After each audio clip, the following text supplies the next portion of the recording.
नारायणं गुरुकुलं जगदेकनाथं भक्तप्रियं सकललोकनमस्कृतं च त्रैगुण्यवर्जितमजं विभुमध्यमीशं वन्दे भवग्नममनासुरसिद्ध्यवन्द्यम् अशेषवाक्यट्यमलापहन्त्री नवं नवं स्फट्टसुवाक्प्रदायिनी ममेह जिह्वाग्रसुरङ्गनर्तकी भवप्रसन्ना वदने च मे श्रीः लसतु श्रीमदानन्दतीर्थेन्दुर्नो हृदम्बरे यद्वचश्चन्द्रिका स्वन्दसन्तापं विनिकृन्तते भवति यदनुभावालेडमूकोऽपि वाग्मी जडमतिरपि जन्तुर्जायते प्रत्यमूले सकलवचनचेतो देवता भारती सा मम वचसि निधत्तां सन्निधिं मानसे च नमोऽस्तु तात्विका देवाः विष्णुभक्तिपरायणाः धर्ममार्गे प्रेरयन्तो भवन्तः सर्वदेव हि चित्रैः पदैश्च गम्भीरैः वाक्यैमानैरखण्डितैः गुरुभावमेन्दयन्ति भाति श्रीजयतीर्थवान् सत्याभिज्ञकराब्जोत्थान् पञ्चाशद्वर्षपूजकान् सत्यप्रमोदतीर्थार्यानं विन्यायसुधारतान् शास्त्रेषु पारदर्शानं शास्त्रज्ञेषु च वत्सलं दीनभक्तोद्धारकरं सत्यात्मानं गुरुं भजे विद्यापीठविधातारं विद्यावारिधिचन्दिरं विद्यार्थिवत्सलं वन्दे महामहिमसद्गुरुं नौमिन्यायसुधादिकृज्ये मुनिं श्रीपादरन् सन्मणिं व्यासार्यान् विविधागमब्धिविहरं श्रीवादिराजानवे वन्दे हंसवरं रघुत्तमगुरुन् वैरध्यवारानिधिं श्रीसत्यव्रतराघवेन्द्रमुनिपां सत्पोलसध्यानपान् ब्रह्मरुद्रादिवन्द्यं त्वां भजे वेङ्कटनायकं निवारयस्वानिष्टानि साधयिष्टानि माधव स्वस्ति अस्तु अशेषसन्मङ्गलानि सन्तु श्लोकैकश्रवणपठनमात्रेण कथावक्तुश्च श्रोत्ॄणां निखिलकलिकृतकल्मषापनोदनपटुतरे धर्माद्यखिलपुरुषार्थसाधने भूते श्रीमद्भविष्योत्तरपुराणे वेङ्कटमाहात्म्ये वेङ्कटाचलमाहात्म्ये अद्य कथा प्रारम्भे सति यत्किञ्चित् पूर्वोक्तकथानुवादः। हरिः ओं हरिः ओं हरिः ओं। ನಿಮಗೆಲ್ಲ ತಿಳಿದಂತೆ ಕಳೆದ 10 ದಿವಸದಿಂದ ಈ ಶಾರದೀಯ ನವರಾತ್ರಿ ನಿಮಿತ್ತಕವಾಗಿ ನಾವು ಶ್ರೀನಿವಾಸ ದೇವರ ಕಲ್ಯಾಣ ಮಹೋತ್ಸವದ ವಿವಾಹದ ಭವಿಷ್ಯೋತ್ತರ ಪುರಾಣ ಅಂತರ್ಗತ ಕಥೆಯನ್ನು ವಿಸ್ತಾರವಾಗಿ ಕೇಳುವುದಕ್ಕಾಗಿ ಯಥಾಮತಿಯಾಗಿ ಯಥಾಶಕ್ತಿಯಾಗಿ ಗುರುಗಳ ಅನುಗ್ರಹದಿಂದ ಪ್ರಯತ್ನ ಮಾಡಿದ್ದೇವೆ. ಇವತ್ತು ವಿಜಯದಶಮಿ, ದೇವರ ಕಲ್ಯಾಣ ವಿಧಿ. ಎಷ್ಟೋ ಜನ ಪೂರ್ವದಲ್ಲಿ ಈ ಕಥೆಯನ್ನ ಕೇಳಿಲ್ಲ. ಆದ್ದರಿಂದ ಸಂಕ್ಷಿಪ್ತವಾಗಿ ಮೊದಲಿನಿಂದ ನಿನ್ನೆಯವರೆಗೆ ಏನಾಗಿದೆ ಆ ಕಥೆಯನ್ನು ಹೇಳಿ, ಅದಾದ ಮೇಲೆ ದೇವರಿಗೆ ಅಕ್ಷತಾರೋಪಣ, ಮಾಂಗಲ್ಯ ಬಂಧನ, ಆಮೇಲೆ ಮಹಾಮಂಗಲಾರತಿ, ಪ್ರಸಾದ ವಿತರಣೆ ಇತ್ಯಾದಿ ಕಾರ್ಯಕ್ರಮಗಳೆಲ್ಲ ಇರುತ್ತೆ. ಎಲ್ಲರೂ ಶಾಂತಚಿತ್ತರಾಗಿ ಕೂತು ಅದನ್ನು ಕೇಳಬೇಕು. ಮೊದಲಿಗೆ ವೆಂಕಟೇಶಾಯ ನಮಃ, ವೇದವ್ಯಾಸಾಯ ನಮಃ, ಬ್ರಹ್ಮರುದ್ರಾದಿವಂದ್ಯಂ ತ್ವಾಂ ಭಜೆ ವೆಂಕಟನಾಯಕಂ. ಆ ಭಗವಂತನಿಗೆ ನಮಸ್ಕಾರವನ್ನು ಮಾಡಿ ಶೌನಕರು ಸೂತಾಚಾರ್ಯರಿಗೆ ಹೇಳ್ತಾರೆ, ರಂಗನಾಥನ ಮಾಹಾತ್ಮ್ಯವನ್ನು ಹೇಳಿದ್ದೀರಿ, ಕಾಲಹಸ್ತಿಯ ಜಗನ್ನಾಥನ ಮಾಹಾತ್ಮ್ಯವನ್ನು ಹೇಳಿದ್ದೀರಿ, ಜಗನ್ನಾಥನ ಮಾಹಾತ್ಮ್ಯವನ್ನು ಕೂಡ ಹೇಳಿದ್ದೀರಿ. ಈಗ ನೀವು ಇದಾನಿಂ ಶ್ರೋತುಮಿಚ್ಛಾಮಿ ಮಾಹಾತ್ಮ್ಯಂ ವೆಂಕಟೇಶಿತು, ಆ ಶ್ರೀನಿವಾಸನ ಮಾಹಾತ್ಮ್ಯವನ್ನು ಹೇಳಿ ಅಂತ ತಿಳ್ಕೊಂಡು ಕೇಳಿದಾಗ ಆಗಲಿ ಅಂತ ಶೌನಕರು ಕೇಳಿದಾಗ ಸೂತಾಚಾರ್ಯರು ಪ್ರಾರಂಭ ಮಾಡುತ್ತಾರೆ. ಆ ಸೂತಾಚಾರ್ಯರು ಕಥೆಯನ್ನ ಶೌನಕರಿಗೆ ಹೇಳೋಕ್ಕಿಂತ ಮುಂಚೆ ಆ ಕಥೆ ಒಳಗೆ ಹಿಂದಕ್ಕೆ ಜನಕ ಮಹಾರಾಜ ಅಂತ ಒಬ್ಬ ರಾಜನಿದ್ದ. ಆ ರಾಜ ಬಹಳ ಧಾರ್ಮಿಕ, ಸತ್ಯವಾದ ಮಾತಾಡ್ತಾ ಇದ್ದ, ಎಲ್ಲ ಶಾಸ್ತ್ರಗಳನ್ನು ಓದ್ಕೊಂಡಿದ್ದ. ಅವನಿಗೆ ಭಗವಂತನಲ್ಲಿ ಅನನ್ಯವಾದ ಭಕ್ತಿ ಇತ್ತು. ಆದರೆ ಒಂದು ದಿವಸ ಏನೋ ಒಂದು ಪ್ರಮಾದದಿಂದ, ಅವನಿಗೆ ಅಜ್ಞಾನದಿಂದ, ದೇವರು ನನಗೆ ಯಾವಾಗಲೂ ಸುಖವನ್ನೇ ಕೊಡಲಿ, ದುಃಖ ಕೊಡೋದೇ ಬೇಡ ಅಂತ ಈ ತರಹ ಅವನ ಮನಸ್ಸಲ್ಲಿ ಬಂದಾಗ ಅದು ಈಶ್ವರನ ಇಚ್ಛೆಗೆ ವಿರುದ್ಧವಾಗಿ ನಡ್ಕೊಂಡಂತೆ ಅದಕ್ಕೆ ಪರಮಾತ್ಮ ತಕ್ಷಣ ಅವನಿಗೆ ದುಃಖವನ್ನ ಕೊಟ್ಟು ಅವನ ತಮ್ಮನ ಹೆಂಡತಿ ಇಬ್ಬರೂ ಕೂಡ ಅವರು ಮೃತರಾಗಿದ್ದಾರೆ. ಅದಾದ ಮೇಲೆ ಅವನಿಗೆ ಎದ್ದು ಕಾಣದೇ ಇರುವ ದುಃಖ ಭಗವಂತ ಒಂದೇ ದಿವಸ ಕೊಟ್ಟಿದ್ದಾನೆ. ಅದಕ್ಕೆ ದೇವರು ಏನು ಕೊಟ್ಟಿದ್ದಾನೆ ಅದನ್ನು ನಾವು ಪಾಲಿಗೆ ಬಂದದ್ದು ಪಂಚಾಮೃತ ಅಂತ ಬರೀ ಬಾಯಿ ಮಾತಿಗಲ್ಲ, ಜೀವನದಲ್ಲಿ ಹಿರಿಯರು ಅದನ್ನು ಹೇಳಿದ್ದಾರೆ. ಅದು ಬಂದದ್ದನ್ನು ನಾವು ಸ್ವೀಕಾರ ಮಾಡಬೇಕು ಅಂತನ್ನೋದಕ್ಕಾಗಿ ಆ ಮಾತು ಹೇಳಿದ್ದು. ಜನಕ ಮಹಾರಾಜನಿಗೆ ಎಂದೂ ದುಃಖದ ಅನುಭವ ಇಲ್ಲ, ಅವನು ದುಃಖವನ್ನು ಅನುಭವಿಸಿದ್ದಾನೆ. ಆ ದುಃಖವನ್ನು ಅನುಭವಿಸಿ ಅದಾದ ಮೇಲೆ ಆ ದುಃಖದ ಶಾಂತಿಯನ್ನು ಮಾಡೋದಕ್ಕಾಗಿ ಶತಾನಂದರು ಬರ್ತಾರೆ, ಪುರೋಹಿತರು. ಅವರು ಬಂದು ಶ್ರೀನಿವಾಸನ ಮಹಾತ್ಮ್ಯ ಇದೆ, ಅದನ್ನ ಕೇಳು ಅಂತ ಹೇಳಿದಾಗ ಅವಶ್ಯವಾಗಿ ನನ್ನ ಎಲ್ಲ ದುಃಖಗಳನ್ನು ಕಳೆಯೋದಾದರೆ ನಾನು ಅವಶ್ಯವಾಗಿ ಕೇಳ್ತೇನೆ ಅಂತ ಹೇಳಿ ಜನಕ ಮಹಾರಾಜ ಆ ಕಥೆಯನ್ನು ಕೇಳೋದಕ್ಕಾಗಿ ಪ್ರಾರಂಭ ಮಾಡಿದ್ದಾನೆ. ಶತಾನಂದರು ಹೇಳ್ತಾರೆ, 4 ಯುಗಗಳು, ಕೃತಯುಗ, ತ್ರೇತಾಯುಗ, ದ್ವಾಪರ ಯುಗ, ಕಲಿಯುಗ. ಆ 4 ಯುಗಗಳಲ್ಲಿ ಒಂದು ಪರ್ವತ, ಆ ಪರ್ವತಕ್ಕೆ ಬೇರೆ ಬೇರೆ ಹೆಸರುಗಳು ಬರುತ್ತೆ ಅಂತ ಹೇಳಿ ಕೃತೆ ವೃಷಾದ್ರಿಂ ವಕ್ಷಂತಿ, ತ್ರೇತಾಯಾಂ ಅಂಜನಾಚಲಂ, ದ್ವಾಪರೆ ಶೇಷಶೈಲೇತಿ, ಕಲೌ ಶ್ರೀ ವೆಂಕಟಾಚಲಂ ಅಂತ ಹೇಳಿ ಕೃತಯುಗದಲ್ಲಿ ಈ ಪರ್ವತದಲ್ಲಿ ವೃಷಭಾಸುರ ನಾಮಕ ದೈತ್ಯ ಇದ್ದ, ಕಠೋರವಾದ ತಪಸ್ಯ ಮಾಡಿ ನಿತ್ಯವೂ ನರಸಿಂಹದೇವರ ಶಾಲಿಗ್ರಾಮಕ್ಕೆ ಅವನು ಅಭಿಷೇಕವನ್ನ ಮಾಡಿ ಪೂಜೆಯನ್ನ ಮಾಡಿ ಪೂಜೆಯ ಕೊನೆಗೆ ತನ್ನ ತಲೆಯನ್ನ ಕತ್ತರಿಸಿ ಆ ದೇವರ ಶಾಲಿಗ್ರಾಮದ ಮೇಲೆ ಇಡ್ತಾ ಇದ್ದ. ಈ ತರಹ ಕಠೋರ ಪೂಜೆಯನ್ನ ಮಾಡಿದಾಗ ಪರಮಾತ್ಮ ಒಲಿದು ಏನು ಬೇಕು ಅಂತ ಕೇಳಿದಾಗ ನನಗೆ ನಿನ್ನ ಜೊತೆಗೆ ಯುದ್ಧ ಆಡಬೇಕು ಅಂತ ತಿಳ್ಕೊಂಡು ಹೇಳಿದಾಗ ಆಗಲಿ ಅಂತ ಪರಮಾತ್ಮ ಅನುಗ್ರಹ ಮಾಡಿ ಕೊನೆಗೆ ಅವನಿಗೆ ಚಕ್ರದಿಂದ ಅವನ ಕುತ್ತಿಗೆಯನ್ನ ಕತ್ತರಿಸಿ ಅವನಿಗೆ ಮೋಕ್ಷವನ್ನ ಕೊಟ್ಟಿದ್ದಾನೆ. ಆ ಪರ್ವತಕ್ಕೆ ನನ್ನ ಹೆಸರು ಬರಬೇಕು ಅಂತ ಕೇಳಿಕೊಂಡಿದ್ದಕ್ಕಾಗಿ ಅದಕ್ಕೆ ವೃಷಭಾಚಲ ಅಂತ ಆ ಪರ್ವತಕ್ಕೆ ಹೆಸರು ಬಂದಿದೆ. ಎರಡನೇದು, ಈ ಪರ್ವತದಲ್ಲೇನೆ ಅಂಜನಾದೇವಿ, ಈ ಪರ್ವತದಲ್ಲೇನೆ ಅಂಜನಾದೇವಿ ತಾನು ಏನಂತಂದರೆ ಹನುಮಂತ ದೇವರಿಗೆ ಜನ್ಮವನ್ನ ಕೊಟ್ಟಿದ್ದಾಳೆ ಅನ್ನೋದಕ್ಕಾಗಿ ಈ ಪರ್ವತಕ್ಕೆ ಅಂಜನಾಚಲ ಅಂತನ್ನೋ ಹೆಸರು ಕೂಡ ಬಂದಿದೆ. ಮುಂದೆ ಇದೇ ಪರ್ವತದಲ್ಲಿ ತ್ರೇತಾಯ ಅಂಜನಾಚ, ದ್ವಾಪರೆ ಶೇಷಶೈಲಿ, ಶೇಷದೇವರಿಗೆ ಮದ ಅಹಂಕಾರ ಬಂದಿತ್ತು. ಭಗವಂತನ ಅನುಗ್ರಹದಿಂದ ಆ ಅಹಂಕಾರವು ಕೂಡ ಹೊರಟು ಹೋಗಿದ್ದಕ್ಕಾಗಿ ಈ ಪರ್ವತಕ್ಕೆ ಶೇಷಾಚಲ ಅಂತನ್ನೋ ಹೆಸರು ಬಂದಿದೆ. ಅದಾದ ಮೇಲೆ ಕಲಿಯುಗದಲ್ಲಿ ಈ ಪರ್ವತದಲ್ಲಿ ಮಾಧವ ಎನ್ನುವ ಬ್ರಾಹ್ಮಣ ತಾನು ಅತಿ ಪಾಪವನ್ನ ಮಾಡಿದ್ದಕ್ಕಾಗಿ, ಮಾಡಬಾರದ ಕೆಲಸಗಳನ್ನ ಮಾಡಿ ಪಾಪವನ್ನ ಮಾಡಿದ್ದಕ್ಕಾಗಿ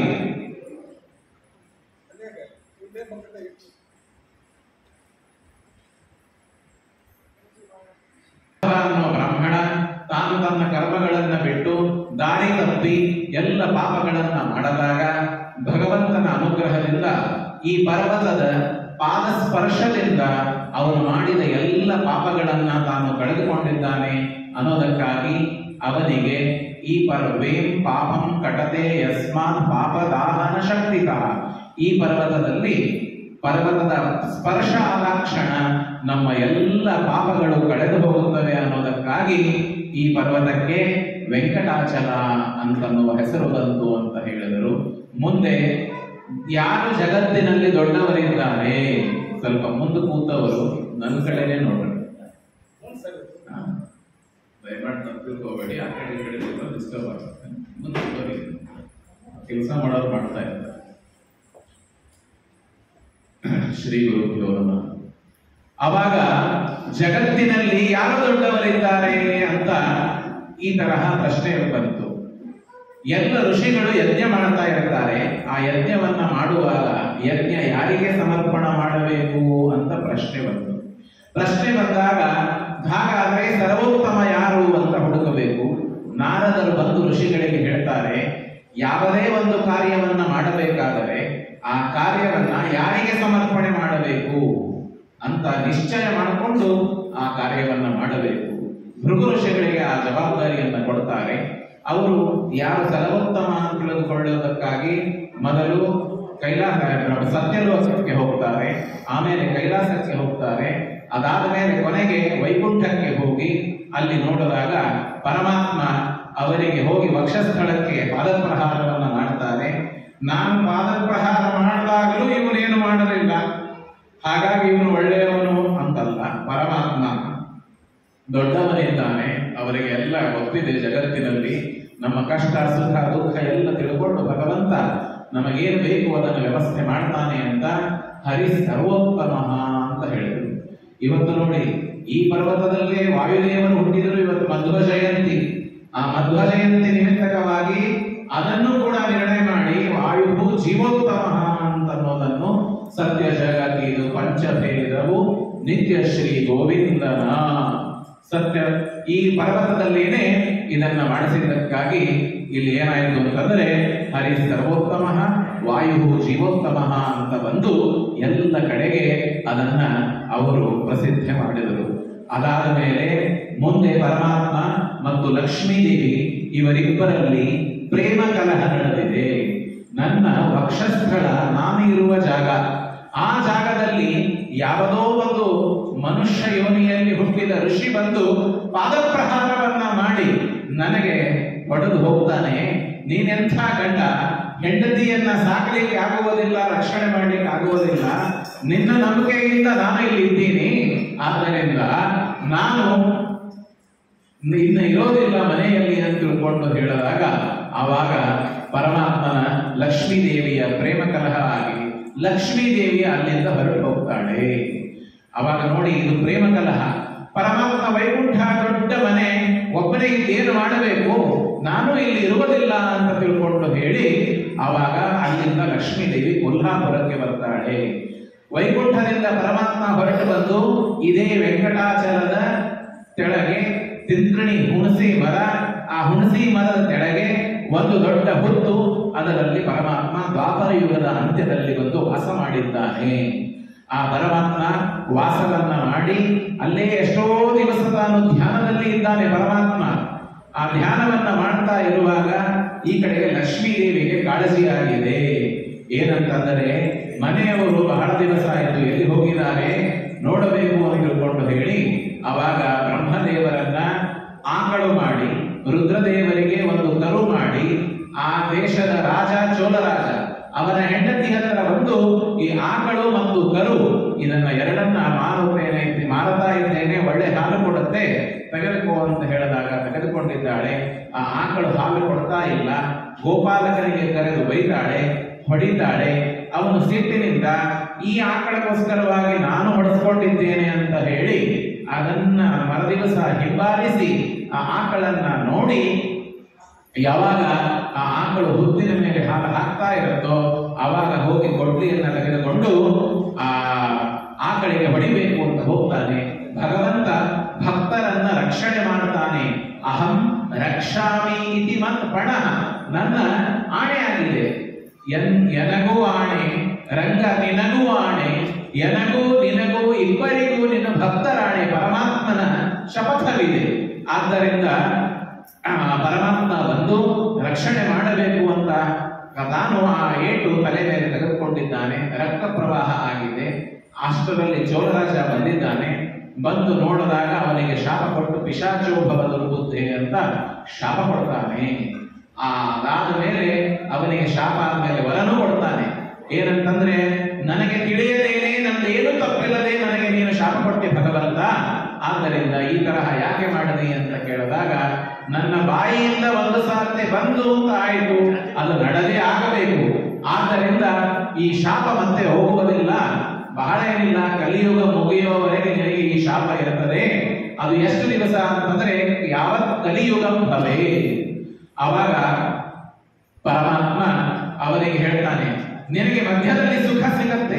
ಆಕಾಶ ರಾಜ ಅಂತ ಮುಂದೆ ಬರ್ತಾನೆ. ಅವನು ತನ್ನ ಮಗಳನ್ನ ಮದುವೆ ಮಾಡ್ತಾನೆ. ಅವಾಗ ಮದುವೆ ಒಳಗೆ ನನಗೆ ಒಂದು 100 ಭಾರ ಕಿರೀಟ, ಆ ಭಾರದ ಬಂಗಾರದ ಕಿರೀಟ ರತ್ನ ಖಚಿತವಾದದ್ದು ಕೊಡ್ತಾನೆ. ಅದನ್ನು ಹಾಕೊಂಡಾಗ ನನ್ನ ಕಣ್ಣಲ್ಲಿ ನೀರು ಬರುತ್ತೆ. ಆ ಘಟಿಕಾ ದ್ವಯ ಮಾತ್ರ, ಅಲ್ಲಿವರೆಗೆ ನಿನಗೆ ಸುಖ ಸಿಗ್ತದೆ ಅಂತ ಹೇಳಿ ಅಲ್ಲಿಂದ ಔಷಧಕ್ಕೆ ಮಾಡ್ಕೋಬೇಕು, ಗಾಯ ಆಗಿತ್ತು, ಔಷಧಿಯನ್ನು ಉಪಚಾರ ಮಾಡ್ಕೋಬೇಕು ಅಂತ ಬೃಹಸ್ಪತ್ಯಾಚಾರ್ಯನ ಕರೆದು ಬೃಹಸ್ಪತ್ಯಾಚಾರ ಉಪಾಯವನ್ನು ಹೇಳ್ತಾರೆ. ಆ ಔಷಧಿ ಹುಡುಕುವುದಕ್ಕಾಗಿ ಅರಣ್ಯದಲ್ಲಿ ಹೋದಾಗ ವರಾಹದೇವರ ಭೇಟಿಯಾಗತ್ತೆ.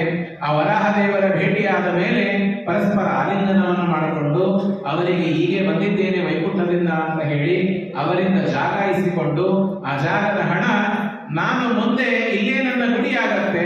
ಆವಾಗ ಭಕ್ತರು ಬಂದಾಗ ಆ ದರ್ಶನಕ್ಕಾಗಿ ಬಂದ ಭಕ್ತರು ಮೊದಲು ನಿಮಗೆ ನೈವೇದ್ಯ, ಕ್ಷೀರಾಭಿಷೇಕ, ಅರ್ಚನೆ ಎಲ್ಲ ಮಾಡ್ತಾರೆ.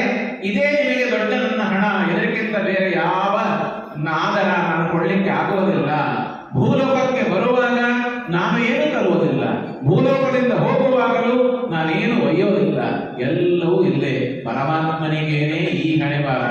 ನಮ್ಮಂಥವರು ಎಲ್ಲ ಒಂದೇ ಕಡೆ ಇಟ್ಟು ಇಟ್ಟು ಇಟ್ಟು ರಕ್ಷಣೆ ಮಾಡಿ ಮಾಡಿ ಇಡ್ತೇವೆ. ನಮಗೆ ಗೊತ್ತಿದೆ ಪರಮಾತ್ಮ ಹೇಳ್ತಾನೆ ನಾನೇ ತೆಗೆದುಕೊಂಡು ಹೋಗೋದಿಲ್ಲ, ಯಾವ ದೇವರು ಬೇಕಂದ್ರೆ ಏನ್ ಬೇಕಾದನ್ನ ಮಾಡಬಹುದು. ಆದರೆ ನಮಗೆ ಅಹಂಕಾರ, ಮಮತ, ಅದರಲ್ಲಿ ಮೋಹ ಅದು ಬಿಡುವುದಿಲ್ಲ. ಪರಮಾತ್ಮ ಹೇಳ್ತಾನೆ ಆದ್ದರಿಂದ ನಿಮಗೆ ಪ್ರಥಮಂ ಕ್ಷೇಚನಂ, ನಿಮಗೆ ಅಭಿಷೇಕ ಇತ್ಯಾದಿಗಳೆಲ್ಲ ಆಗತ್ತೆ ಅಂತ ಹೇಳಿದಾಗ ಆಯ್ತು ಅಂತ. ಆಮೇಲೆ ಊಟಕ್ಕಾಗಿ ಅಡುಗೆ ಊಟಕ್ಕೆ ದಾಸಿ ಅಂತ ಬಕುಲಾದೇವಿ, ಅವಳೇ ಹಿಂದಿನ ಜನ್ಮದಲ್ಲಿ ಯಶೋಧ, ಅವಳನ್ನು ಕೊಡ್ತಾರೆ. ಅದಾದ ಮೇಲೆ ಪರಮಾತ್ಮ ಸುಖವಾಗಿ ಊಟ ಮಾಡಿಕೊಂಡು ಇರ್ತಾನೆ. ಅಷ್ಟರಲ್ಲಿ ಒಂದು ದಿವಸ ಅವನಿಗೆ ಊಟ ಆದ ಮೇಲೆ ವಿಹಾರ ಮಾಡಬೇಕು ಅಂತ ಮನಸ್ಸು ಬಂದಾಗ ವಾಯುದೇವರಿಗೆ ಮನಸ್ಸಿನಿಂದ ಸ್ಮರಣೆ ಮಾಡಿ ಕುದುರೆ ಮಾಡ್ತಾನೆ. ತತ್ವಾಭಿಮಾನಿ ದೇವತೆಗಳು ಅವರೆಲ್ಲರೂ ಕೂಡ ಹಗ್ಗ ಆಗಿದ್ದಾರೆ. ಅದಾದ ಮೇಲೆ ಲಕ್ಷ್ಮೀ ದೇವಿ ಒಂದು ಚಾಟಿ ಕುದುರೆ ಮೇಲೆ ಕೂತ್ಕೊಂಡಾಗ ಬೇಕು, ಅದಕ್ಕೆ ಲಕ್ಷ್ಮೀ ದೇವಿನೇ ಆಗಿದ್ದಾಳೆ. ಕೂತ್ಕೊಂಡು ಪರಮಾತ್ಮ ಶೃಂಗಾರವನ್ನ ಮಾಡಿಕೊಂಡು ಆ ವಿಹಾರಕ್ಕೆ ಹೋದಾಗ ಎಲ್ಲ ಕ್ರೂರ ಪ್ರಾಣಿಗಳನ್ನೆಲ್ಲ ಸಂಹಾರ ಮಾಡಿದ್ದಾನೆ. ಒಂದು ಆನೆಯನ್ನ ಬೆನ್ನಹತ್ತಿಸಿ ಹೋಗಿದ್ದಾನೆ. ಆ ಆನೆ ಮದೋನ್ಮತ್ತವಾದದ್ದು. ಪರಮಾತ್ಮನಿಗೆ ಬೆನ್ನಹತ್ತಿ ಹೋದಾಗ ಜೋರಾಗಿ ಕಿರಿಚಿ ಅದು ನಮಸ್ಕಾರ ಮಾಡಿ ಹೋಗಿದೆ. ಆ ದೃಶ್ಯ ಕನ್ನಿಕೆಯರು ನೋಡ್ತಾರೆ. ಅಲ್ಲಿ ಇರುವ ಕನ್ನಿಕೆ ಯಾರು ಅಂತಂದ್ರೆ ಅವಳೇ ಪದ್ಮಾವತಿ. ಅವಳು ಆಕಾಶರಾಜನ ಮಗಳು. ಆ ಆಕಾಶರಾಜನ ವೃತ್ತಾಂತವನ್ನ ಹೇಳಿದಾಗ ಆಕಾಶರಾಜನಿಗೆ ಮಕ್ಕಳಿಲ್ಲದೆ ಇದ್ದಾಗ ಬಹಳ ಬೇಸತ್ತು ಮನಸ್ಸಿಗೆ ದೇವರ ಹತ್ರ ಪ್ರಾರ್ಥನೆಯನ್ನ ಮಾಡಿಕೊಂಡು ಎಲ್ಲ ವಿಧ ವಿಧವಾದ ತಪಸ್ಸುಗಳು, ವ್ರತಗಳು, ನಿಯಮಗಳು ಎಲ್ಲ ಮಾಡ್ತಾನೆ. ಕೊನೆಗೆ ಭಗವಂತನ ಅನುಗ್ರಹದಿಂದ ದೇವತೆಗಳು ಬಂದು ಬೃಹಸ್ಪತ್ಯಾಚಾರ ಹೇಳ್ತಾರೆ ಪುತ್ರಕಾಮೇಷ್ಠಿ ಯಾಗ ಮಾಡುವಂತ. ಆ ಪುತ್ರಕಾಮೇಷ್ಠಿ ಯಾಗ ಮಾಡುವಾಗ ಬಂಗಾರದ ನೇಗಿಲಿನಿಂದ ಆ ನೆಲವನ್ನ ಅಗೆದಾಗ, ಆ ನೆಲವನ್ನ ಅಗೆಯುವಾಗ ಅಲ್ಲಿ ಒಂದು ಸಹಸ್ರದಳ ಕಮಲ ಹೊರಗೆ ಬರುತ್ತೆ. ಆ ಸಹಸ್ರದಳ ಕಮಲದಲ್ಲಿ ಲಕ್ಷ್ಮೀದೇವಿ ಸಾಕ್ಷಾತ್ ಪದ್ಮಪತ್ರಾಕ್ಷಿ, ಶ್ರೀ ಸೂಕ್ತದಲ್ಲಿ ಬರ್ತದೆ ಪದ್ಮಾನನೆ ಪದ್ಮಹೋರೋ ಪದ್ಮಾಕ್ಷಿ ಪದ್ಮ ಸಂಭವೇ. ಆ ಲಕ್ಷ್ಮೀದೇವಿ ಸಾಕ್ಷಾತ್ತಾಗಿ ಅಲ್ಲಿ ಬಂದಿದ್ದಾಳೆ. ಅವಳನ್ನ ಆಕಾಶವಾಣಿ ಆಗತ್ತೆ. ಯಾರಿಗೆ ನಾನು ಈ ಮಗಳನ್ನ ಕೊಡಬೇಕು ಅಂತ ರಾಜ ಕೇಳಿದಾಗ ಪುತ್ರಿಯಂತವ ಕಲ್ಯಾಣಿ, ನಿನ್ನ ಮಗಳೇ ಇವಳು, ಬೇರೆ ಅಲ್ಲ, ನಿನ್ನ ಮಗಳಂತೆ ನೀನು ರಕ್ಷಣೆ ಮಾಡುವಂತ ಸಂತೋಷವಾಗಿ ಹೆಂಡತಿಗೆ ಆ ಮಗಳನ್ನ ಕೊಡ್ತಾನೆ. ಕೊಟ್ಟ ಮೇಲೆ ಆ ಮಗಳ ಕಾಲಗುಣದಿಂದ ಆ ರಾಣಿಯೂ ಕೂಡ ಗರ್ಭಿಣಿಯಾಗಿ ಅವಳಿಗೆ ವಸುದಾನ ಅಂತನ್ನೋ ಮಗನಾಗಿದ್ದಾನೆ. ಈ ಕಡೆಗೆ ಅರಣ್ಯದಲ್ಲಿ ನಾರದರು ಬಂದು ಆ ಮಗಳ ಕೈಯನ್ನ ಹಿಡಿದು ಅವಳಿಗೆ ಜ್ಯೋತಿಷ್ಯವನ್ನ ಹೇಳ್ತಾರೆ. ನಿನ್ನ ಕೈಗಳಲ್ಲಿ ಕಮಲಗಳಿದೆ, ಕಾಲುಗಳಲ್ಲಿ ಸ್ವಸ್ತಿಕ ಇದೆ, ಅದಾದ ಮೇಲೆ ಎಲ್ಲ ಒಳ್ಳೆ ಲಕ್ಷಣಗಳಿಂದಾಗಿದೆ, ನಿನಗೆ ಸಾಕ್ಷಾತ್ ಜಗದೊಡೆಯನಾದ ಪರಮಾತ್ಮನೇ ಗಂಡನಾಗಿ ಸಿಗುತ್ತಾನೆ ಅಂತ ನಾರದರು ಜ್ಯೋತಿಷ್ಯವನ್ನ ಹೇಳಿ ಹೋಗ್ತಾರೆ. ಅವರು ಏನ್ ತಮಾಷೆ ಮಾಡ್ತಾ ಇದ್ದೀರಾ ಅಂತ ಅವಳು ಅಂತಾಳೆ, ಇಲ್ಲ ನಾನು ನಿನಗೆ ತಂದೆ ಸಮಾನ ಇದ್ದೇನೆ, ನನಗೆ ನೀನು ಚೇಷ್ಟೆ ಮಾಡ್ತಾ ಇಲ್ಲ, ನಿನ್ನಲ್ಲಿರುವ ಲಕ್ಷಣಗಳನ್ನೇ ನಾನೆಲ್ಲ ಹೇಳ್ತಾ ಇದ್ದೀನಿ ಅಂತ ನಾರದರು ಅದನ್ನೆಲ್ಲ ಹೇಳ್ತಾರೆ. ಆ ಕಡೆಗೆ ಶ್ರೀನಿವಾಸ ಕುದುರೆಯ ಮೇಲೆ ಬಂದಿದ್ದಾನೆ.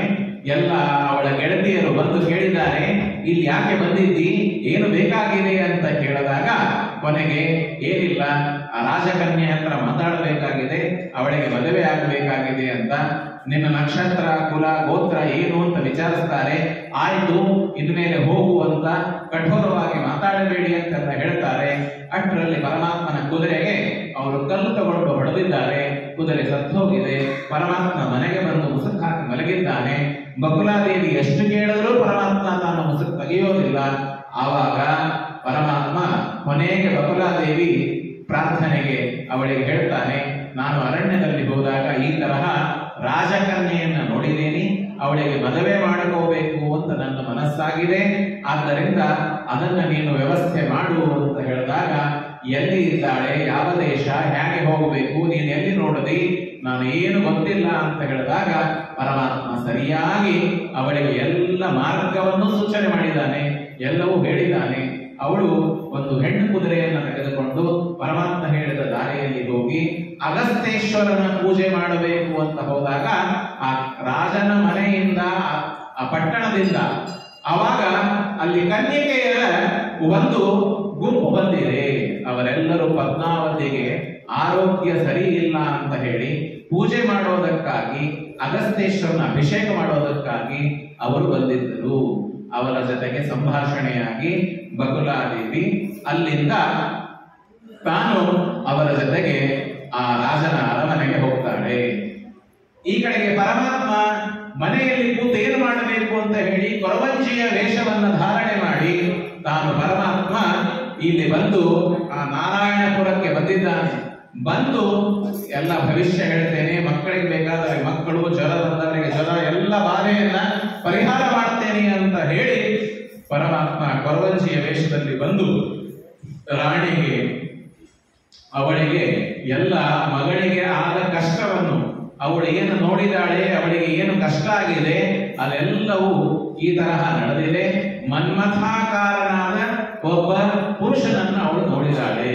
ಅವನು ಬೇರೆ ಯಾರಲ್ಲ, ಸಾಕ್ಷಾತ್ ಮೂರು ಲೋಕಕ್ಕೆ ಒಡೆಯನಾದ ಭಗವಂತ. ಅವನನ್ನ ನೋಡಿದ್ದಕ್ಕಾಗಿ ಅವಳು ಮನಸ್ಸು ಕೊರಗಿ ಈ ತರಹ ಅವಳ ಜೊತೆಗೆ ಈ ಎಲ್ಲ ಕಾರ್ಯವಾಗ್ತಾ ಇದೆ. ಆದ್ದರಿಂದ ಅವಳನ್ನೇ ಕೊಟ್ಟು ಮದುವೆ ಮಾಡ್ತೀನಿ ಅಂತ ಸಂಕಲ್ಪ ಮಾಡಿದಿ ಅಂದ್ರೆ ನಿನ್ನ ಮಗಳಿಗೆ ಒಳ್ಳೇದಾಗತ್ತೆ ಅಂತ ಹೇಳಿದಾಗ, ಆಗಲಿ ಅಂತ ಆ ಧರಣಿದೇವಿ ನನ್ನ ಮಗಳು ಚೆನ್ನಾಗಿದ್ದರೆ ಸಾಕು, ಒಳ್ಳೇದಾಗಲಿ ಅಂತ ಅವಳು ಹೇಳ್ತಾಳೆ. ಅದಾದ ಮೇಲೆ ಕೊರವಂಜಿ ಅಲ್ಲಿಂದ ಸಂಕಲ್ಪವನ್ನ ಪಡೆದು ಹೋಗ್ತಾಳೆ. ಅಷ್ಟರಲ್ಲಿ ನನ್ನ ಮಾತಿನಲ್ಲಿ ವಿಶ್ವಾಸ ಇಲ್ಲ ಅಂದ್ರೆ ಸ್ವಲ್ಪ ಹೊತ್ತಿನಲ್ಲಿ ಒಬ್ಬ ವಯೋವೃದ್ಧೆ ಬರ್ತಾಳೆ ಬಕುಲಾದೇವಿ.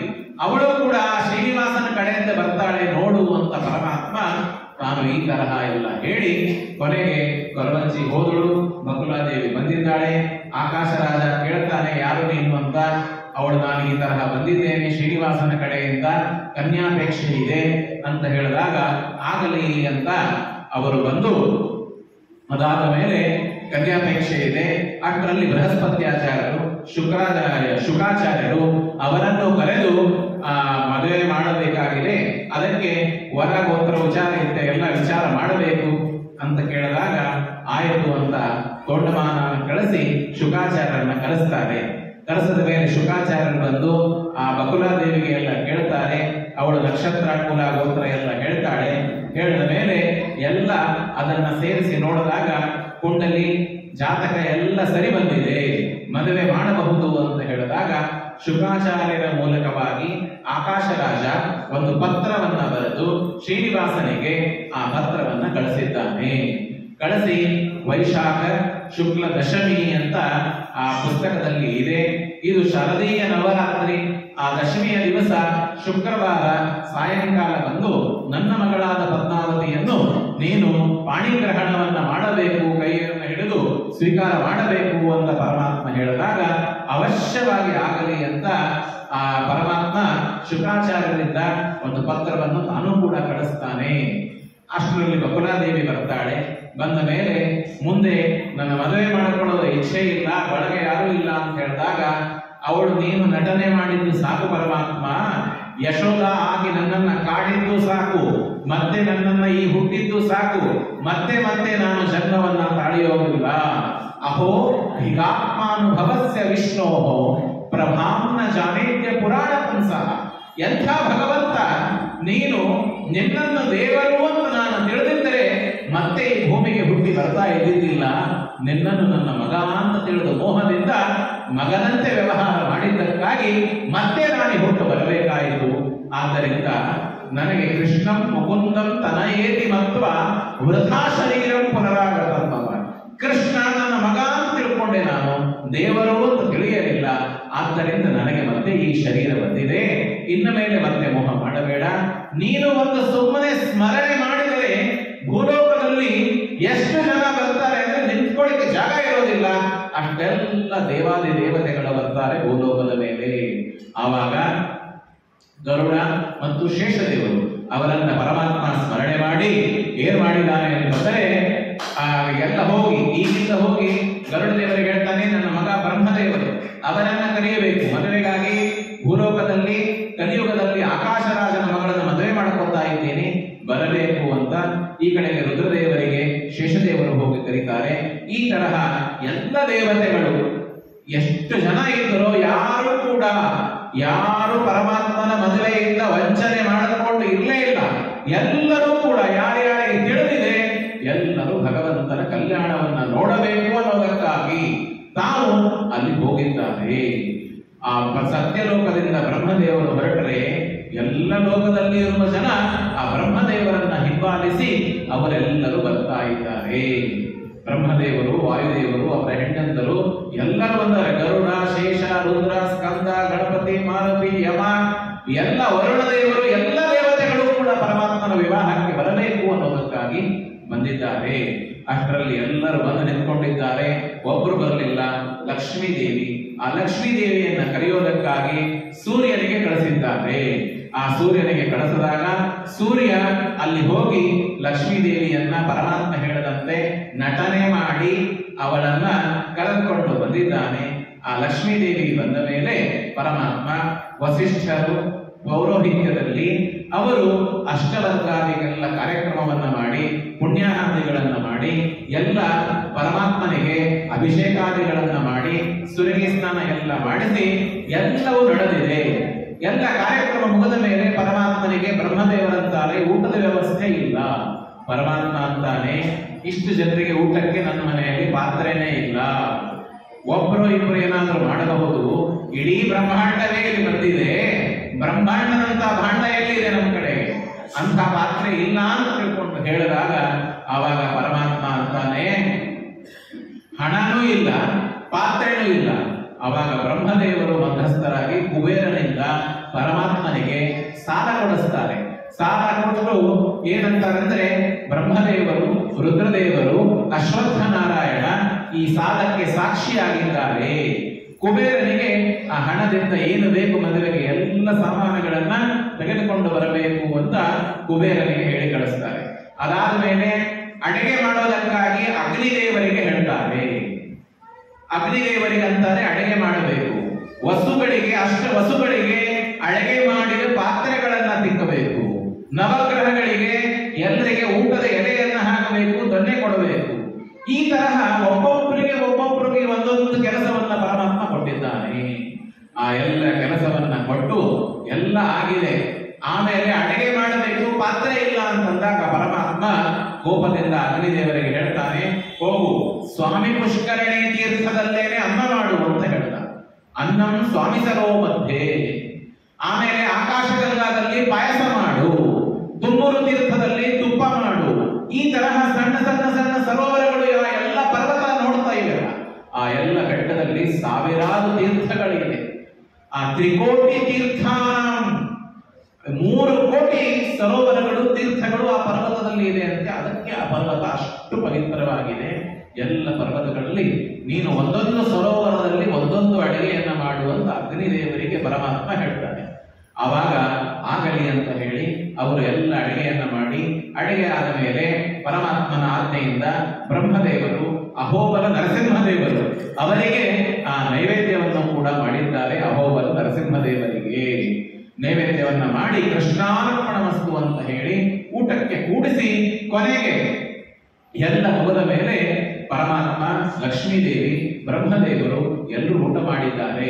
ಮರುದಿವಸ ಪ್ರಾತಃ ಕಾಲ ಬೆಳಗ್ಗಿನ ಜಾವ ಪರಮಾತ್ಮ ಬ್ರಹ್ಮದೇವರನ್ನ ಕರೆದು ಇನ್ನ ಮೇಲೆ ಆಕಾಶರಾಜನ ಪಟ್ಟಣಕ್ಕೆ ಹೊರಡಬೇಕು ಅಂತ ಸಿದ್ಧರಾಗಲಿ ಅಂತ ಆಯಿತು. ಮೊದಲನೇ ವ್ಯಕ್ತಿ ಆಕಾಶರಾಜನ ಪಟ್ಟಣ ನಾರಾಯಣಪುರದಲ್ಲಿ ಇದ್ದ. ಮದುವೆ ಹೋಗುವ ಮೆರವಣಿಗೆ ಕೊನೆಯ ವ್ಯಕ್ತಿ ವೆಂಕಟಾಚಲದಲ್ಲಿ ಇದ್ದಾನೆ. ಅಷ್ಟು ದೂರದವರೆಗೆ ಜನ ಎಲ್ಲರೂ ಕೂಡ ಮೆರವಣಿಗೆಯಲ್ಲಿ ಒಬ್ಬರದ ಮುಂದೆ ಒಬ್ರು ಹೋಗೋದಕ್ಕಾಗಿ ಜಾಗ ಇಲ್ಲ, ಅಷ್ಟು ಜನ ಅಲ್ಲಿದ್ದಾರೆ. ಪರಮಾತ್ಮ ಮಾರ್ಗ ಮಧ್ಯದಲ್ಲಿ ಹೋಗುವಾಗ ಶುಕಾಚಾರ್ಯರ ಮನೆ ಬರುತ್ತೆ. ಶುಕಾಚಾರ್ಯರು ಬಂದು ಕೇಳ್ಕೊತಾರೆ, ಭಗವಂತ ನನ್ನ ಮನೆ ಬಂದು ಊಟ ಮಾಡಬೇಕು ಅಂತ. ಪರಮಾತ್ಮ ಬೇಡ, ಇಷ್ಟೆಲ್ಲ ಋಷಿ ಮುನಿಗಳು ಇದ್ದಾರೆ, ಮಕ್ಕಳಿದ್ದಾರೆ, ವಯಸ್ಸಾದವರಿದ್ದಾರೆ, ಅವರಿಗೂ ಹಸಿವಾಗಿದೆ, ನಾನು ಊಟ ಮಾಡ್ತೇನೆ, ನಿನಗೆ ಅವರು ಶಾಪ ಕೊಟ್ಟು ಬಿಡ್ತಾರಪ್ಪ, ಬೇಡ. ಇಲ್ಲ, ಬಕುಲಾದೇವಿ ಹೇಳಿದ ಮೇಲೆ ಪರಮಾತ್ಮ ಹೋಗಿ ಅವರು ಮಾಡಿದ ಅನ್ನ ಗೊಜ್ಜು ಅದನ್ನ ಊಟ ಮಾಡಿ ಪರಮಾತ್ಮ ಅನುಗ್ರಹವನ್ನ ಮಾಡಿ ಅವತ್ತು ಅಲ್ಲೇ ತಾನು ವಸತಿಯನ್ನ ಮಾಡಿ ಮರದಿವಸ ಬೆಳಿಗ್ಗೆ ಪರಮಾತ್ಮ ಪ್ರಭಾತ ಕಾಲದಲ್ಲಿ ಅಲ್ಲಿಂದ ಹೊರಟಿದ್ದಾನೆ. ಅಲ್ಲಿಂದ ಹೋದ ಮೇಲೆ ಪರಮಾತ್ಮ ಆಕಾಶರಾಜನ ಪಟ್ಟಣಕ್ಕೆ ಹೋಗಿ ಪರಸ್ಪರವಾಗಿ ಆಕಾಶರಾಜ ಸ್ವಾಗತ ಮಾಡಿ ಕನ್ಯಾ ವೀಕ್ಷಣ ಗ್ರಾಮದ ತೋರಣ ಹೆಬ್ಬಾಗಿಲದಲ್ಲೇನೆ ಪದ್ಮಾವತಿಯನ್ನ ಕರೆದುಕೊಂಡು ಇಬ್ಬರನ್ನ ಮುಖಾವೀಕ್ಷಣ ಮಾಡಿ ಮೆರವಣಿಗೆಯನ್ನ ಮಾಡಿ ಅಲ್ಲಿಂದ ಕರ್ಕೊಂಡು ಬಂದಿದ್ದಾರೆ. ಬಂದ ಮೇಲೆ ಗ್ರಾಮ ಪ್ರದಕ್ಷಿಣೆಯನ್ನ ಮಾಡಿ ಕರ್ಕೊಂಡು ಬಂದು ಕೊನೆಗೆ ಆಕಾಶರಾಜ ಎಲ್ಲರಿಗೂ ಕೂಡ ರಾತ್ರಿ ಅವತ್ತು ಊಟದ ವ್ಯವಸ್ಥೆಯನ್ನು ಕೂಡ ಮಾಡಿದ್ದಾನೆ. ಅದಾದ ಮೇಲೆ ಪರಮಾತ್ಮ ಹೇಳ್ತಾನೆ ಏನಂತಂದ್ರೆ, ಇವತ್ತು ರಾತ್ರಿ ಊಟ ಆಯಿತು, ಇನ್ನು ನಾಳೆ ಬೆಳಗ್ಗೆ ನಾನು ಊಟ ಮಾಡುವುದಿಲ್ಲ, ನಮಯ ಭೋಜನಂ ಕಾರ್ಯಂ, ನಾನು ಊಟ ಮಾಡುವುದಿಲ್ಲ. ನನ್ನ 5 ಜನ ನಮ್ಮ ಕಡೆಯಿಂದ ಊಟ ಮಾಡಬಾರದು, ಪುರೋಹಿತರು, ಲಕ್ಷ್ಮೀದೇವಿ, ಬ್ರಹ್ಮದೇವರು, ನಾನು ಈ ತರಹ ರಾಜನ ಮನೆಯಲ್ಲಿ ಕೂಡ 5 ಜನ ಊಟ ಮಾಡಬಾರದು. ಗಚ್ಚ ಯಕ್ಷ ಗಣಾಧ್ಯಕ್ಷ ರಾಜಾನಂ ವಿಪ್ರಕಾರಣ ಇತಿ ತತ್ವಚನಂ ಶತ್ವ ಯಕ್ಷರಾಟ ರಾಜಸತ್ತಮಂ. ಅವಾಗ ರಾಜನಿಗೂ ಕೂಡ ಹೇಳಿ ಶುಕ್ರವಾರೇ ದಶಮ್ಯಾಂಚ ಸಾಯಂಕಾಲೇ ವಿಯಂತೃಪ. ಅಷ್ಟರಲ್ಲಿ ಏನಾಗಿದೆ, ಶುಕ್ರವಾರ ಸಾಯಂಕಾಲ ದಶಮಿ ದಿವಸ ಆಕಾಶ ರಾಜ ಚತುರಂಗ ಸೈನ್ಯವನ್ನ ಕರೆದುಕೊಂಡು ಬಂದು, ಏನ್ರಿ ಚತುರಂಗ ಸೈನ್ಯವನ್ನ ಕರೆದುಕೊಂಡು ಬಂದು ಏನು ಮಾಡಿದ್ದಾನೆ, ವಿಶ್ವಕ್ಸೇನಂ ಮಹಾರಾಜಂ ತೊಂಡಮಾನಂಚ ಸೋದರಂ. ತೊಂಡಮಾನ ಅವನ ತಮ್ಮ ಪುರೋಹಿತರು ಎಲ್ಲರನ್ನು ಮುಂದೆ ಮಾಡಿ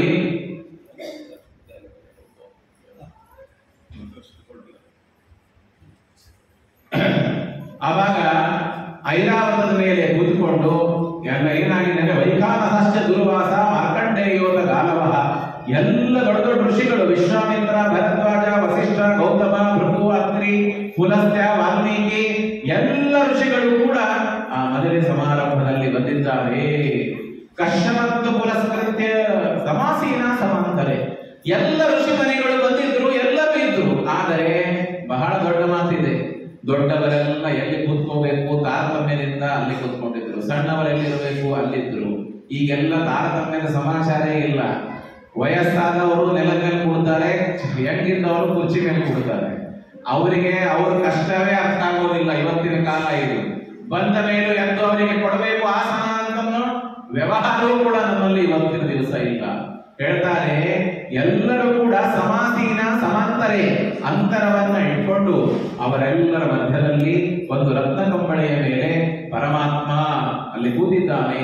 ಪುರೋಹಿತರನ್ನ ಮುಂದೆ ಮಾಡಿಕೊಂಡು ಸಮುತ್ತಸ್ಥೋ ವಾಸುದೇವೋ ದೃಷ್ಟ ರಾಜಾನಮಾಗತಂ.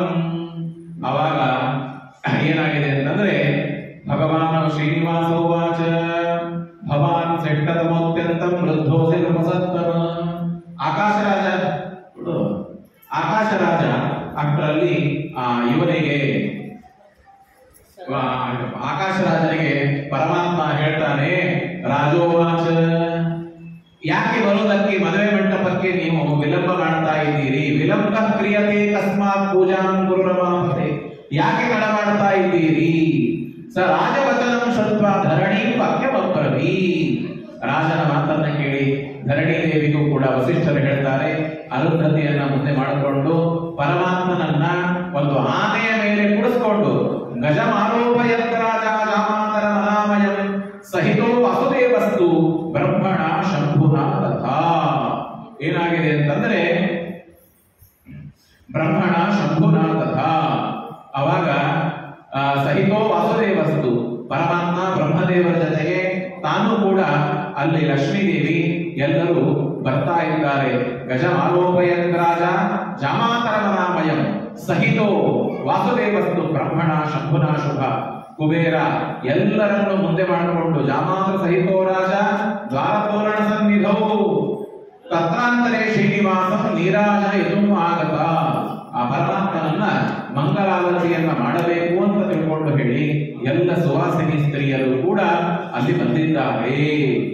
ಮುಂದೆ ನೋಡಿ, ಬ್ರಹ್ಮಾಣಂ ಅಗ್ರತ ಕೃತ್ವ ಸರ್ವೇ ದೇವ ಯಥಾ ಸುಖಂ. ಬ್ರಹ್ಮದೇವರನ್ನ ಮುಂದೆ ಇದನ್ನ ಮಾಡಿ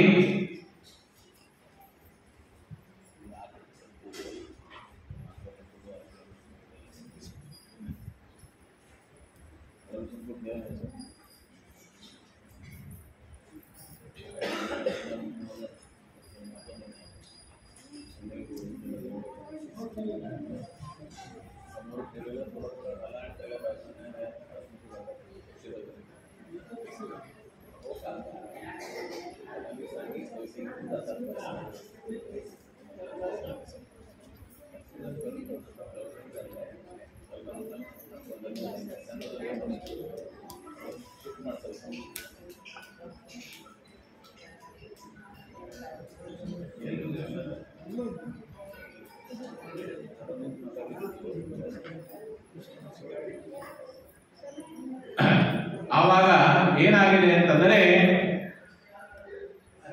ತತಸ್ಸ ರಾಜ ಧರ್ಮಾತ್ಮ ಚಕ್ರೇ ಮಂಜಲಮಂಗನಂ ಸಾಪಿ ಸ್ನಾತ್ವ ಮಹಾರಾಜ ತೈರೇನ ಸುಗಂಧಿನ ಅಲಂಕಾರ ಕಾಲಾನೈಹಿ.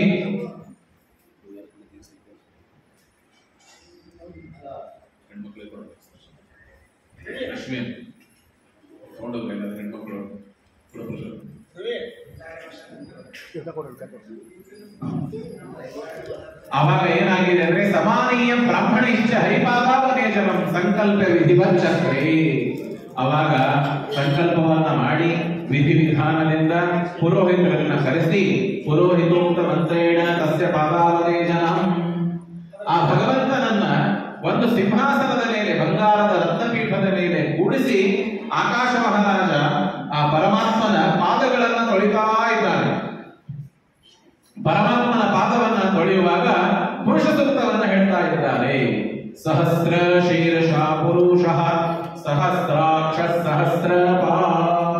ಆ ಭಗವಂತನಿಗೆ ಪುರುಷ ಸೂಕ್ತದಿಂದ ಪಾದವನ್ನ ತೊಳೆದು ಪರಮಾತ್ಮನ ಆ ಪಾದದ ನೀರನ್ನು ಧರಣ್ಯ ಸ್ರಾವಿತೈಹಿ ಕೃತ್ವ ಸ್ವಾಮಿ ತೀರ್ಥ ಜಲೈಶುಭೈಹಿ, ಸ್ವಾಮಿ ಪುಷ್ಕರಣಿಯ ನೀರನ್ನೇ ತಂದು ಹರಿಪಾದೋದಕಂ ಪುಣ್ಯಂ ದಧಾರ ಶಿರಸಾ ನೃಪ. ಆ ಪರಮಾತ್ಮನ ಪಾದೋದಕವನ್ನ ತಾನು ತಲೆ ಮೇಲೆ ಧಾರಣೆ ಮಾಡಿದ್ದಾನೆ. ತಾನು ತಲೆ ಮೇಲೆ ಧಾರಣೆ ಮಾಡಿ ಭಾರ್ಯ ಪುತ್ರಂ ಭ್ರಾತರಂಚ ಭವನಂ ಕೋಶಮೇವ ಚ, ಎಲ್ಲ ಕಡೆಗೆ ತನ್ನ ಹೆಂಡತಿಗೆ ಕೋಶಾಗಾರದಲ್ಲಿ ಗಜಾಗಾರ, ರಥಾಗಾರ, ವಸ್ತ್ರಾಗಾರ, ಎಲ್ಲ ಕಡೆಗೆ ಪರಮಾತ್ಮ ಅದನ್ನ ತಂದು ಎಲ್ಲ ಕಡೆಗೆ ಪ್ರೋಕ್ಷಣೆ ಮಾಡಿದ್ದಾನೆ. ರಾಜೋವಾಚ ಅದ್ಯವೇ ಸಫಲಂ ಜನ್ಮ. ಆಕಾಶ ರಾಜ ಹೇಳ್ತಾ ಇದ್ದಾನೆ, ದಯಮಾಡಿ ಯಾರು ಮಾತಾಡಬಾರದು. ಅದ್ಯವೇ ಸಫಲಂ ಜನ್ಮ ಜೀವಿತಂಚ ಸುಜೀವಿತಂ. ಭಗವಂತ ನೀನು ಬಂದು ಕೂತ್ಕೊಂಡು ಇಲ್ಲಿ ನನ್ನ ಕಡೆಯಿಂದ ಪಾದಪೂಜೆ ಮಾಡಿಸ್ಕೊತಾ ಇದ್ದೀಯಾ, ನನ್ನಂಥ ಭಾಗ್ಯವಂತ ಯಾರೂ ಇಲ್ಲ. ಅದ್ಯವೇ ಸಫಲಂ ಜನ್ಮ ಜೀವಿತಂಚ ಸುಜೀವಿತಂ ಅದ್ಯವೇ ಪಿತರಾ ದುಷ್ಟಾಃ ವಾಸುದೇವಾನುಪ ವಾಸುದೇವ ಪದೋದಕ. ಪರಮಾತ್ಮ ಹೇಳ್ತಾನೆ, ನನ್ನ ಪಿತೃಗಳು ತೃಪ್ತರಾದರು, ನಿನ್ನ ಪಾದೋದಕದಿಂದಾಗಿ ನಾವು ಪ್ರೋಕ್ಷಣೆಯನ್ನ ಮಾಡಿಕೊಂಡೇವಿ. ಅಂಥದ್ದು ಏವ ಮುಕ್ತ ಮಹಾರಾಜ ಕನ್ಯಾಂ ಕಮಲಲೋಚನ. ಆ ಕನ್ಯೆಯನ್ನು ಅಲಂಕಾರ ಮಾಡಿ ಪದ್ಮಾವತಿಯನ್ನು ಕೂಡ ಏನಾಗಿದೆ ಅಂತಂದ್ರೆ ಆ ವಿವಾಹದ ಮಂಟಪಕ್ಕೆ ಅವರು ಕರೆದುಕೊಂಡು ಬಂದಿದ್ದಾರೆ. ವಿವಾಹದ ಮಂಟಪಕ್ಕೆ ಕರೆದುಕೊಂಡು ಬಂದು ಆ ವಧು ಮತ್ತು ವರ ಅವರಿಬ್ಬರಿಗೂ ಕೂಡ ಅಲ್ಲಿ ಎದುರಿಗೆ ಅಲ್ಲಿ ನಿಲ್ಲಿಸಿದ್ದಾರೆ. ಎದುರಿಗೆ ನಿಲ್ಲಿಸಿ ಪುರೋಹಿತರು ಎಲ್ಲರೂ ಕೂಡ ಸತ್ಯನೋಕ್ತ ಸೂಕ್ತವನ್ನ ಹೇಳಿ ಆಮೇಲೆ ಮಂಗಲಾಷ್ಟಕವನ್ನ ಹೇಳಿ ಅಕ್ಷತೆಯನ್ನ ಹಾಕ್ತಾರೆ. ನಿಮ್ಮೆಲ್ಲರಲ್ಲಿ ಒಂದು ಪ್ರಾರ್ಥನೆ, ಇನ್ನು ಮೇಲೆ ಇಲ್ಲಿ ಅಕ್ಷತಾರೋಪಣವಾಗುತ್ತೆ. ಯಾರು ಕೂಡ ಎಲ್ಲಿ ಇದ್ದೀರಿ ಅಲ್ಲಿಯೇ ಅಕ್ಷತೆ ಹಾಕಬೇಡಿ. ಮಂಗಲಾಷ್ಟಕ ಆದ ಮೇಲೆ ಆಮೇಲೆ ಎಲ್ಲರೂ ಬಂದು ಮುಂದೆ ಬಂದು ದೇವರಿಗೆ ಅಕ್ಷತೆ ಸಮರ್ಪಣೆ ಮಾಡಿ ಅಲ್ಲೇ ನಿಂತಲ್ಲಿ ಹಾಕಿದ್ರೆ ಕಾಲಲ್ಲಿ ಬಿದ್ದು ಹೋಗುತ್ತೆ. ಅದು ದೇವರಿಗೋಸ್ಕರವಾಗಿ ಇದ್ದದ್ದು. ಮೊದಲು ಮಂಗಲಾಷ್ಟಕವನ್ನ ಹೇಳ್ತೀವಿ, ಅದಾದ ಮೇಲೆ ಇಲ್ಲಿ ಮಾಂಗಲ್ಯ ಬಂಧನ ಎಲ್ಲ ನಡೆಯುತ್ತೆ. ಅದಾದ ಮೇಲೆ ಮುಂದಿನ ಕಾರ್ಯಕ್ರಮ.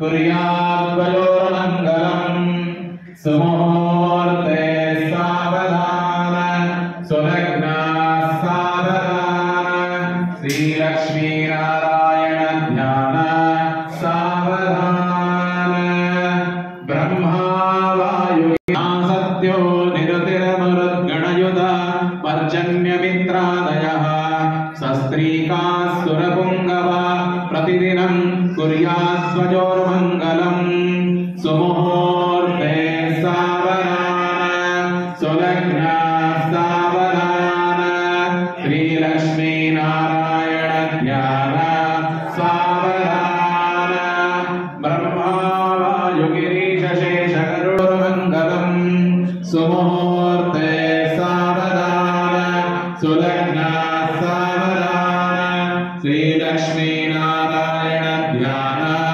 ಸಾವಧಾನ ಮಾಂಧವೇಷಣಚ್ಚ ವರದ ಸ್ತೋತ್ರಾನಪಾದಧ್ರುವೋ ಇತ್ಯಾದ್ಯಾಮುವಿಭೋಗರಚ್ಚ ವದನಂ ಕುರ್ಯಾದ್ವಯೋರ್ಮಂಗಲಂ ಸುಮುಹೂರ್ತೆ ಸಾವಧಾನ ಸುಲಗ್ನ ಸಾವಧಾನ ಶ್ರೀಲಕ್ಷ್ಮೀನಾರಾಯಣ ಧ್ಯಾನ ಸಾವಧಾನ ಗಂಗಾ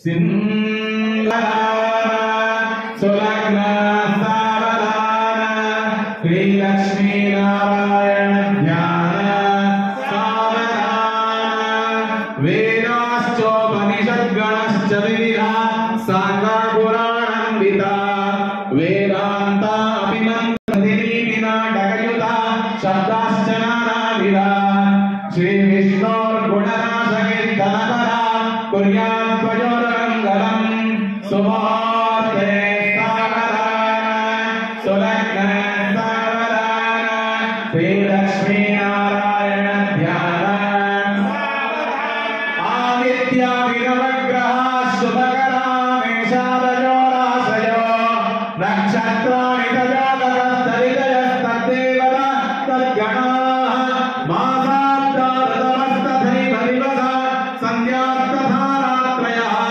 ಸರ್ವೇ ಸ್ಥಾವರಜಂಗಮಾ ಪ್ರತಿದಿನಂ ಕುರ್ಯಾದ್ವಯೋರ್ಮಂಗಲಂ ಸುಮುಹೂರ್ತೆ ಸಾವಧಾನ ಸುಲಗ್ನ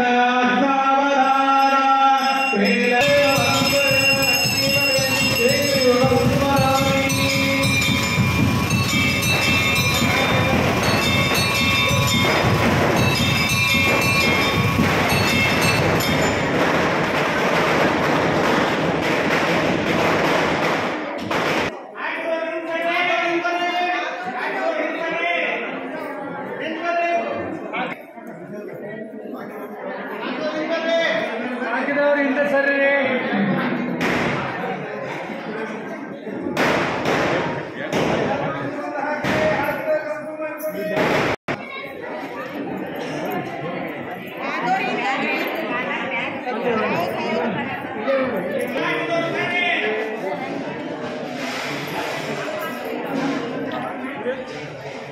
ಕಾಲದಲ್ಲಿ ಶ್ರೀನಿವಾಸನಿಗೆ ವರದಕ್ಷಿಣೆಯನ್ನ ಕೊಟ್ಟಿದ್ದಾನೆ.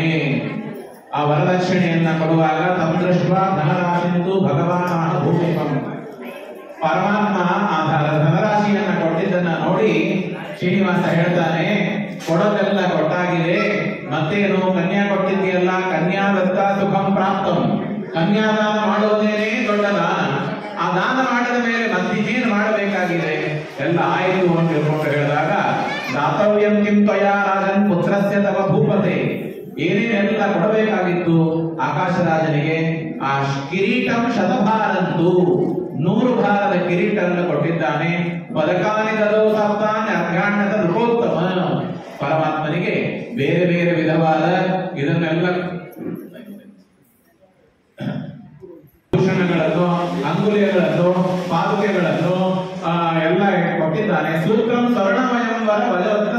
ಪೂರ್ಣಂ ಏಕಾದಶ ಶತೀಭಾರಂ ಬಹುರತ್ನ ಸಮನ್ವಿತಂ. ಬೇರೆ ಬೇರೆ ಪಾದುಕೆಗಳನ್ನು ಪರಮಾತ್ಮನಿಗೆ ಎಲ್ಲ ಕೊಟ್ಟು ಕೊನೆಗೆ ಕನ್ಯಾ ಮತ್ತು ವರ ಇವರಿಬ್ಬರ ಪ್ರವರ ಗೋತ್ರಗಳನ್ನ ಉಚ್ಚಾರಣೆ ಮಾಡ್ತಾ ಇದ್ದಾರೆ. ಬೃಹಸ್ಪತಿರುವಾಚ ಅತ್ರಿ ಗೋತ್ರದಲ್ಲಿ ಹುಟ್ಟಿದ ಅತ್ರಿ ಗೋತ್ರ ಸಮುದ್ಭೂತಾಂ ಸುವೀರಸ್ಯ ಪ್ರಪೌತ್ರಿಕಾಂ.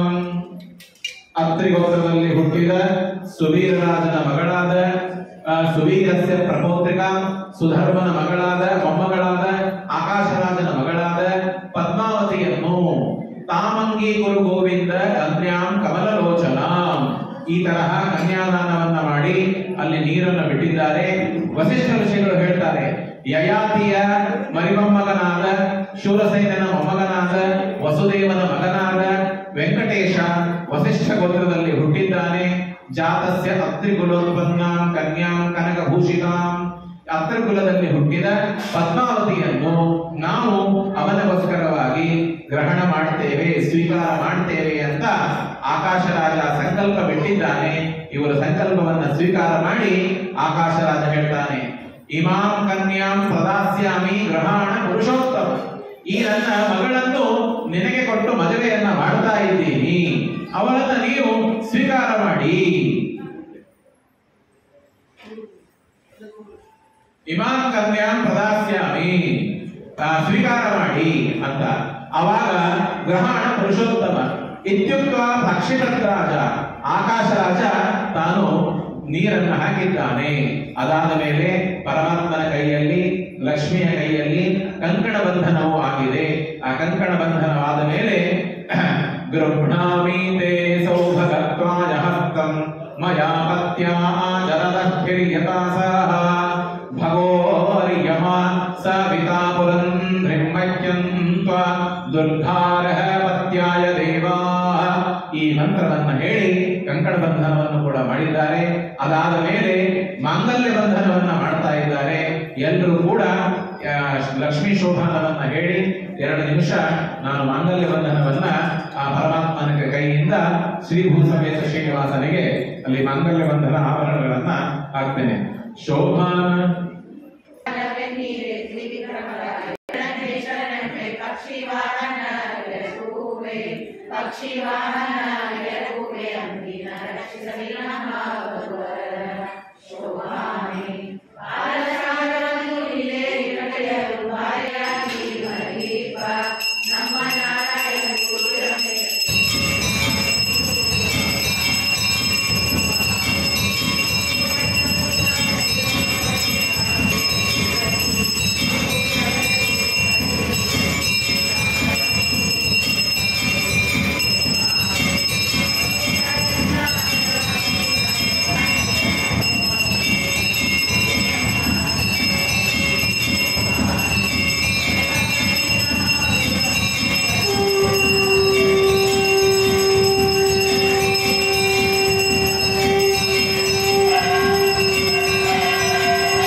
ಸೇವೆಯನ್ನ ದೇವರು ತಗೊಂಡಿದ್ದಾನೆ. ಸಾವಿತ್ರಿ ಜೀವ ಕಲ್ಯಾಣಿ ಬಹುಪುತ್ರಪತಿ ಭವ. ಎಲ್ಲ ಸುವಾಸಿನಿಯರು ಪದ್ಮಾವತಿಗೆ ಮಂಗಳ ಗೀತನ್ನ ಹೇಳಿ ಅವಳಿಗೆ ಆಶೀರ್ವಾದವನ್ನ ಮಾಡಿದ್ದಾರೆ. ಇತ್ತಂ ಸುಮಂಗಲ ಸ್ತ್ರೀಷು ಗಾಯತೀಷು ಶುಭಾಶಿಷಃ ಬ್ರಾಹ್ಮಣಾನಾಂ ಕರಸ್ಪರ್ಶಾತ್ ರಾಜಾಶ್ಚಾಪಿ ಮಹಾತ್ಮನಃ. ಆ ಪರಮಾತ್ಮನಿಗೆ ಮಾಂಗಲ್ಯ ಬಂಧನವನ್ನ ಅವನಿಂದ ಮಾಡಿಸಿದ್ದಾರೆ. ಹೇಗೆ ಅಂತಂದ್ರೆ ಮಾಂಗಲ್ಯಂ ತಂತುನಾನೇನ ಜಗಜ್ಜೀವನ ಹೇತುನ. ನಾವೆಲ್ಲ ಮಾಂಗಲ್ಯ ಬಂಧನ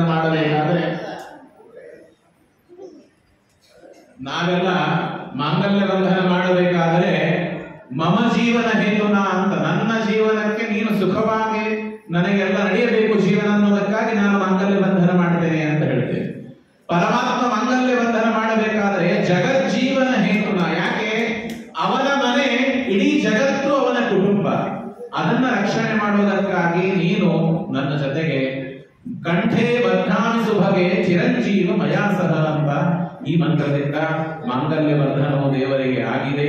ಪರಮಾತ್ಮ ಅವರಿಬ್ಬರ ಕೊರಳಲ್ಲಿ ಮಾಂಗಲ್ಯ ಬಂಧನವನ್ನ ಮಾಡಿ ಯಜುಶಾಖ ಮಂತ್ರದಿಂದ ಈ ತರಹ ಬಹಳ ವಿಜೃಂಭಣೆಯಿಂದ ಅಲ್ಲಿ ಮಹೋತ್ಸವವು ನಡೆದಿದೆ ದಶಮಿಯ ದಿವಸ.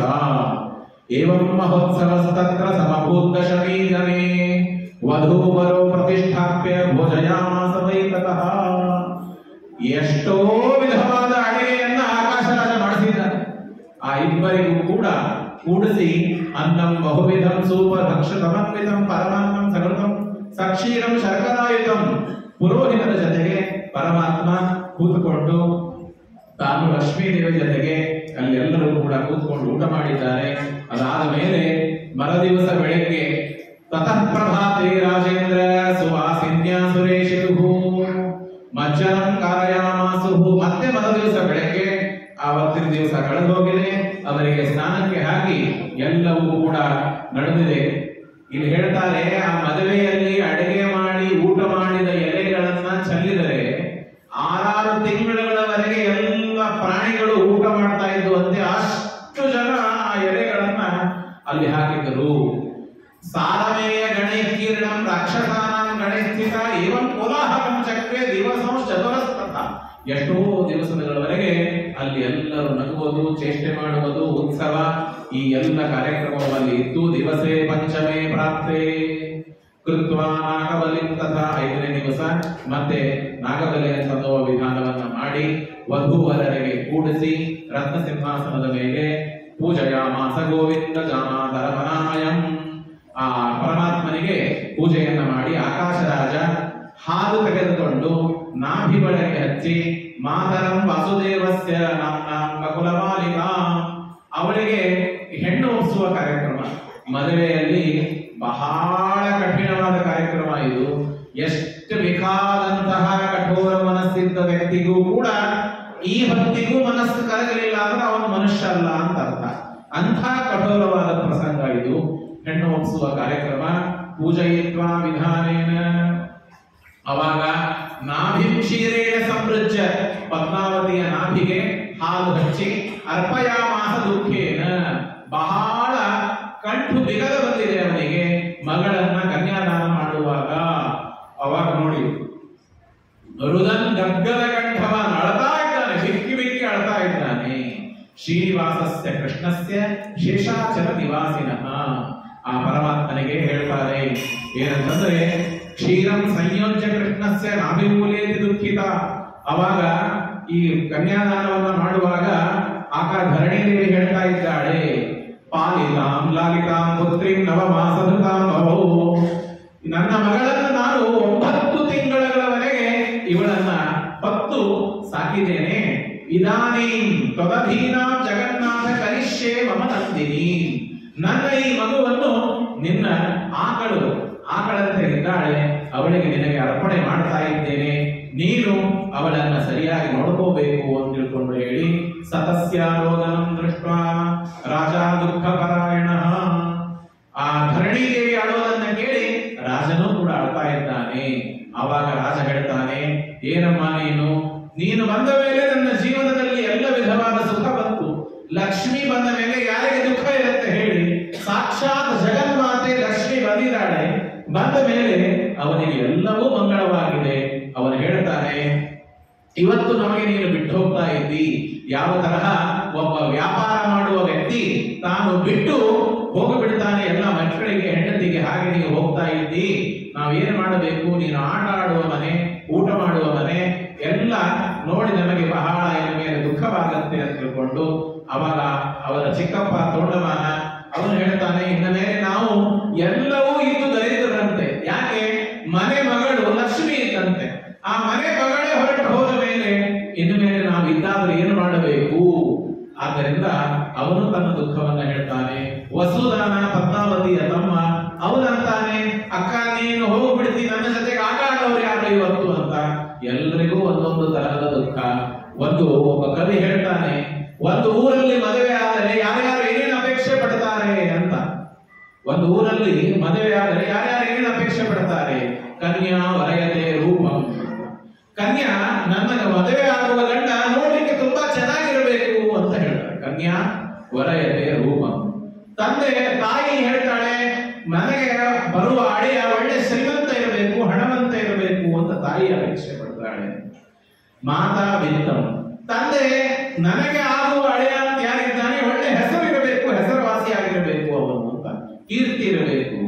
ಪಿತಾ ಶ್ರುತಂ, ಬಾಂಧವಾಹ, ಎಲ್ಲ ಬಂಧು ಬಳಗದವರು ಏನು ಅಪೇಕ್ಷೆ ಪಡ್ತಾರೆ ಅಂದ್ರೆ ಬಾಂಧವಾಹ ಕುಲವಿಚ್ಛಂತಿ, ನಮ್ಮ ಕುಲಕ್ಕೆ ಬರ್ತಾ ಇದ್ದಾನೆ ಅವನ ಕುಲ ಗೋತ್ರ ಎಲ್ಲ ಸರಿ ಇರಬೇಕು ಅಂತ ಅವರು ಅಪೇಕ್ಷೆ ಪಡ್ತಾರಂತೆ. ಬಾಂಧವಾಹ ಕುಲವಿಚ್ಛಂತಿ.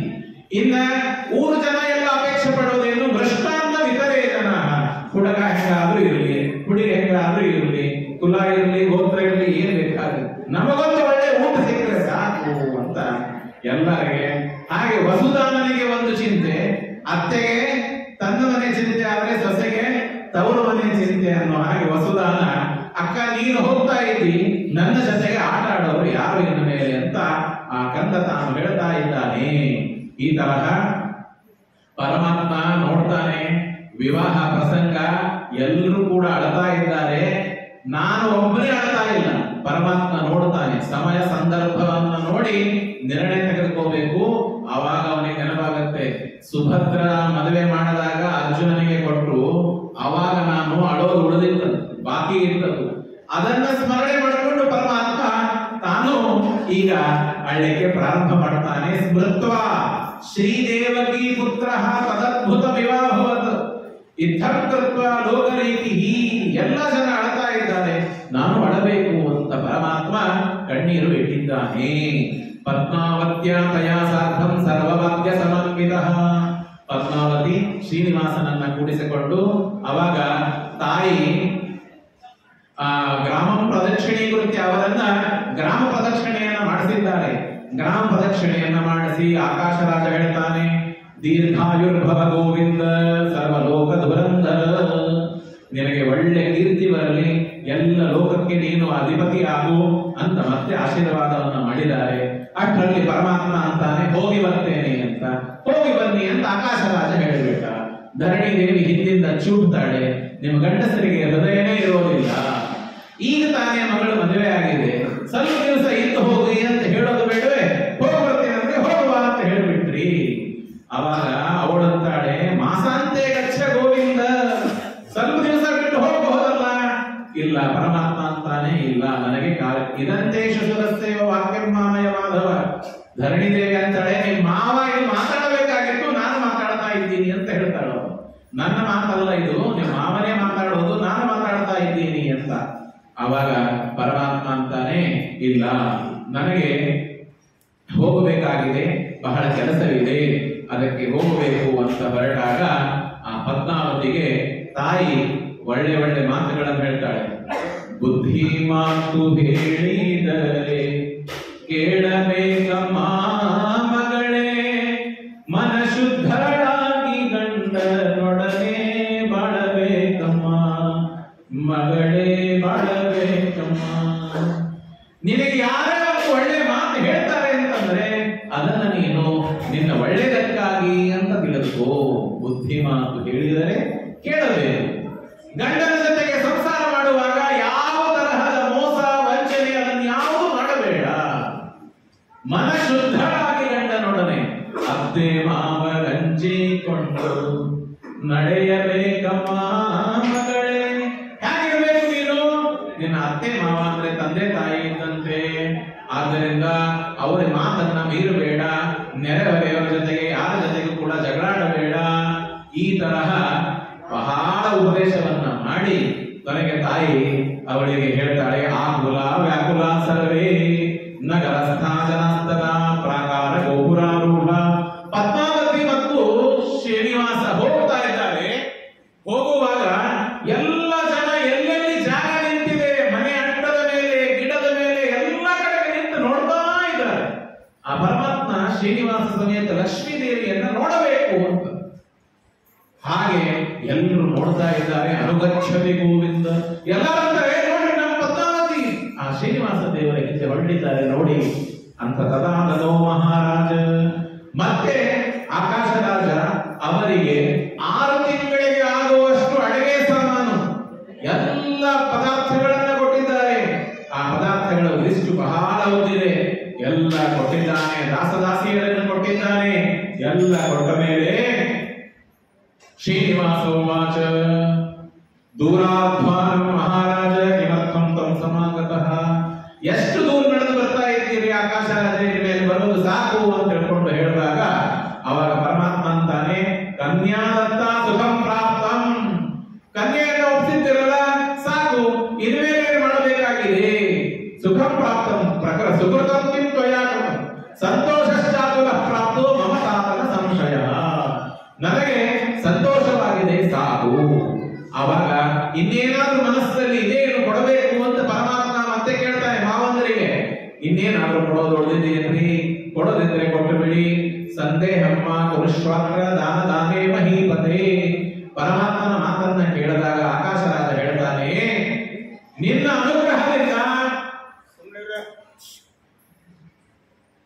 ನಿನ್ನ ಅನುಗ್ರಹದಿಂದ ನಮಗೆಲ್ಲವೂ ಕೂಡ ಒಳ್ಳೆಯದಾಗಿದೆ ಭಗವಂತ.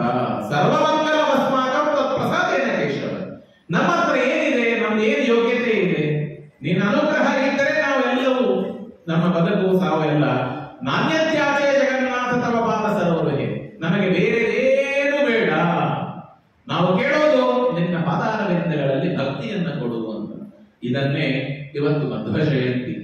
ಹನುಮಂತ ದೇವರು ತಾವು ರಾಮಚಂದ್ರ ದೇವರ ಸೇವೆಯನ್ನ ಮಾಡಿ ಸೀತೆಗೆ ಅಂಗುಲಿಯನ್ನ ಕೊಟ್ಟು ಸಮುದ್ರ ದಾಟಿ ಮರಳಿ ಬಂದಾಗ ದೇವರಿಗೆ ಕೇಳಿದಾಗ ಏನು ಬೇಕು ಅಂತ ಕೇಳಿದ್ರೆ ಅವರು ದೇವರಿಗೆ ಹೇಳಿದ್ದು ಏನು ಬೇಡ, ನನಗೆ ಬೇಕಾದದ್ದು ನಿನ್ನ ಪಾದಾರವಿಂದಗಳಲ್ಲಿ ಭಕ್ತಿ ಅಷ್ಟೇ ಕೊಡು. ನಮೋ ನಮೋ ನಾಥ ನಮೋ ನಮಸ್ತೆ, ನಮೋ ನಮೋ ರಾಮ ನಮೋ ನಮಸ್ತೆ, ಪುನಃ ಪುನಸ್ತೆ ಚರಣಾರವಿಂದಂ ನಮಾಮಿ ನಾಥೇತಿ ನಮಂತರೇಮಿ. ಏನು ಬೇಡ ಭಗವಂತ, ತ್ವತ್ಪಾದ ಸೇವಾರತಿರೇಶನೆಚ್ಛತ್ತಥಾಪಿ ಭೋಗನ್ನನುಸ. ನನಗೆ ಬೇಕಾಗೋದು ಕೇವಲ ನಿನ್ನ ಪಾದಾರವಿಂದಗಳಲ್ಲಿ ಭಕ್ತಿ ಬೇಕು ಅಂತ ಹೇಳ್ತಾರೆ. ಬರೇ ಭಕ್ತಿ ಬೇಕು, ನಾನು ಕೇಳ್ತೇನೆ ದಿವಸ ಒಂದು ಭಕ್ತಿ ಬೇಕು ಭಕ್ತಿ ಬೇಕು ಕೇಳ್ತಾನೆ ದೇವರು. ನಾವು ಎಷ್ಟೊತ್ತು ಮಾಡ್ತೇವೆ? ನಮ್ಮ ಭಕ್ತಿಗೆ ಸೀಮೆ ಇದೆ.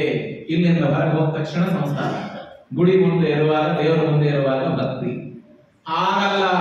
ಇವತ್ತಿನವರೆಗೆ ಈಗೂ ಕೂಡ ಆ ಹನುಮಂತ ದೇವರು ಕಿಂ ಪುರುಷೇಶು ರೇಮೆ, ಕಿಂ ಪುರುಷ ಖಂಡದಲ್ಲಿ ಕೂತ್ಕೊಂಡು ಭಗವಂತನ ಆ ರಾಮನಾಮ ಧ್ಯಾನವನ್ನ ಅಖಂಡವಾಗಿ ಮಾಡ್ತಾ ಇದ್ದಾರೆ ಅನ್ನೋದಕ್ಕಾಗಿ ನಾವೆಲ್ಲರೂ ಕೂಡ ಸುಖವಾಗಿದ್ದೇವೆ. ಅದೇ ಹನುಮಂತ ದೇವರ 2ನೇ ಅವತಾರ ಭೀಮಸೇನ ದೇವರು. ಅವರು ಭಗವಂತನ ಸೇವೆ ಎಷ್ಟು ಮಾಡಿದರು ಅಂತಂದ್ರೆ, ಒಬ್ಬ ತಂದೆಯ ಮಾತನ್ನ ಕೇಳಬೇಕು ಮಗ ಅಂತಂದ್ರೆ ಭೀಮಸೇನಂಥ ಮಗ ಇರಬೇಕು. ಏನು ಬೇಕಾಗಲಿ. ಶ್ರೀಮದಾಚಾರ್ಯ ಹೇಳ್ತಾರೆ, ನನ್ನ ಸ್ವಾಮಿ ಶ್ರೀಕೃಷ್ಣ ಪರಮಾತ್ಮ, ಆ ಪರಮಾತ್ಮನ ನಿಂದೆ ಯಾರು ಹಿಂದೆ ಮುಂದೆ ಮಾಡಿದರೆ ನನಗೆ ಸೀಳು ಹಾಕ್ತೀನಿ ಅಂತ. ಪರೋಕ್ಷೇಪಿ ಹರೇರ್ನಿಂದ ಕೃತೋ ಜಿಹ್ವಾಕ್ಷಿನತ್ತಿ ಚ. ಭೀಮಸೇನ ದೇವರಿಗೆ ದೇವರಲ್ಲಿ ಎಷ್ಟು ವಿಶ್ವಾಸ ಅಂತಂದ್ರೆ, ಹಿಂದೆ ಯಾರಾದ್ರೂ ನಿಂದೆ ಮಾಡಿದ್ದಾರೆ ಅಂತ ಕೇಳಲು ಹೋಗಿ ನಾಲಿಗೆ ಸೀಳ್ತಾ ಇದ್ರು. ಅಷ್ಟು ಭಗವಂತನಲ್ಲಿ ಭಕ್ತಿ ಇತ್ತು, ಕೃಷ್ಣನಲ್ಲಿ ವಿಶ್ವಾಸ ಇತ್ತು. ಬ್ರಹ್ಮಾಸ್ತ್ರ ಅಶ್ವತ್ಥಾಮಾಚಾರ್ಯರು ಬಿಟ್ಟು ಆ ಬ್ರಹ್ಮಾಸ್ತ್ರ ಬರುವಾಗ ಅಶ್ವತ್ಥಾಮಾಚಾರ್ಯರು ಬಿಟ್ರೆ ಎಲ್ಲರೂ ಬಗ್ಗುತ್ತಾರೆ ಬ್ರಹ್ಮಾಸ್ತ್ರದ ಮುಂದೆ. ಭೀಮಸೇನ ದೇವರು ಹೀಗೆ ನಿಂತ್ಕೋತಾರೆ, ನಾನು ಬಗ್ಗದರೆ ದೇವರ ಮುಂದೆ ಅಷ್ಟೇ ಬಗ್ಗೋದು, ಇಲ್ಲಿ ಯಾರ ಮುಂದೆ ಬಗ್ಗೋದಿಲ್ಲ. ಇದು ನೋಡ್ರಿ, ದೇವರಲ್ಲಿ ಅಕಾಟ್ಯವಾದ ವಿಶ್ವಾಸ, ಗುರುಗಳಲ್ಲಿ ಭಕ್ತಿ. ಇದು ಶ್ರೀಮದಾಚಾರ್ಯರು, ಮಧ್ವಾಚಾರ್ಯರು, ಹನುಮಂತ ದೇವರು ಇವರಿಂದ ಕಲಿಯಬೇಕು. ಆ ಭೀಮಸೇನ ದೇವರಿಗೆ ಶ್ರೀಕೃಷ್ಣ ಪರಮಾತ್ಮ ಬಂದು ಹಿಂದಿನಿಂದ ಬಗ್ಗಿಸ್ತಾನೆ ಬ್ರಹ್ಮಾಸ್ತ್ರ. ಅದು ಅದರ ಕೆಲಸ ಮಾಡುತ್ತೆ. ಅದಕ್ಕೆ ಪರಮಾತ್ಮನಿಗೆ ಕಾಳಜಿ ಇದೆ. ಭೀಮನಿಗೆ ಬಂದು ಹಿಂದಿನಿಂದ ಬಗ್ಗಿಸ್ತಾನೆ, ಬ್ರಹ್ಮಾಸ್ತ್ರ ಹೊರಟು ಹೋಗುತ್ತೆ. ಇದು ದೇವರಲ್ಲಿ ಮಾಡುವ ಭಕ್ತಿಯ ಪ್ರಕಾರ. ವಿಶ್ವಾಸ ಮಾಡಿದರೆ ಭೀಮಸೇನ ದೇವರಂತೆ, ಭಕ್ತಿ ಮಾಡಿದರೆ ಹನುಮಂತ ದೇವರಂತೆ, ದೇವರಲ್ಲಿ ನಿಷ್ಠೆ ಇಟ್ಟರೆ ಶ್ರೀಮದಾಚಾರ್ಯರಂತೆ ಇಡಬೇಕು ನಿಷ್ಠೆ ಅನ್ನೋದಕ್ಕಾಗಿ ನೋಡಿ, ಶ್ರೀಮದಾಚಾರ್ಯರು ಬಂದು ಈ ಭೂಮಿಯ ಮೇಲೆ ಅವತಾರ ಮಾಡಿ ಇವತ್ತೇ ಮಧ್ವ ಜಯಂತಿ. ಆ ಮಧ್ವ ಜಯಂತಿ ಅಂತಂದ್ರೆ ಏನು? ಅವರು ಹೇಳಿದ್ದು ಒಂದೇ, ಯಾವದನ್ನ ಭೀಮಸೇನ ದೇವರು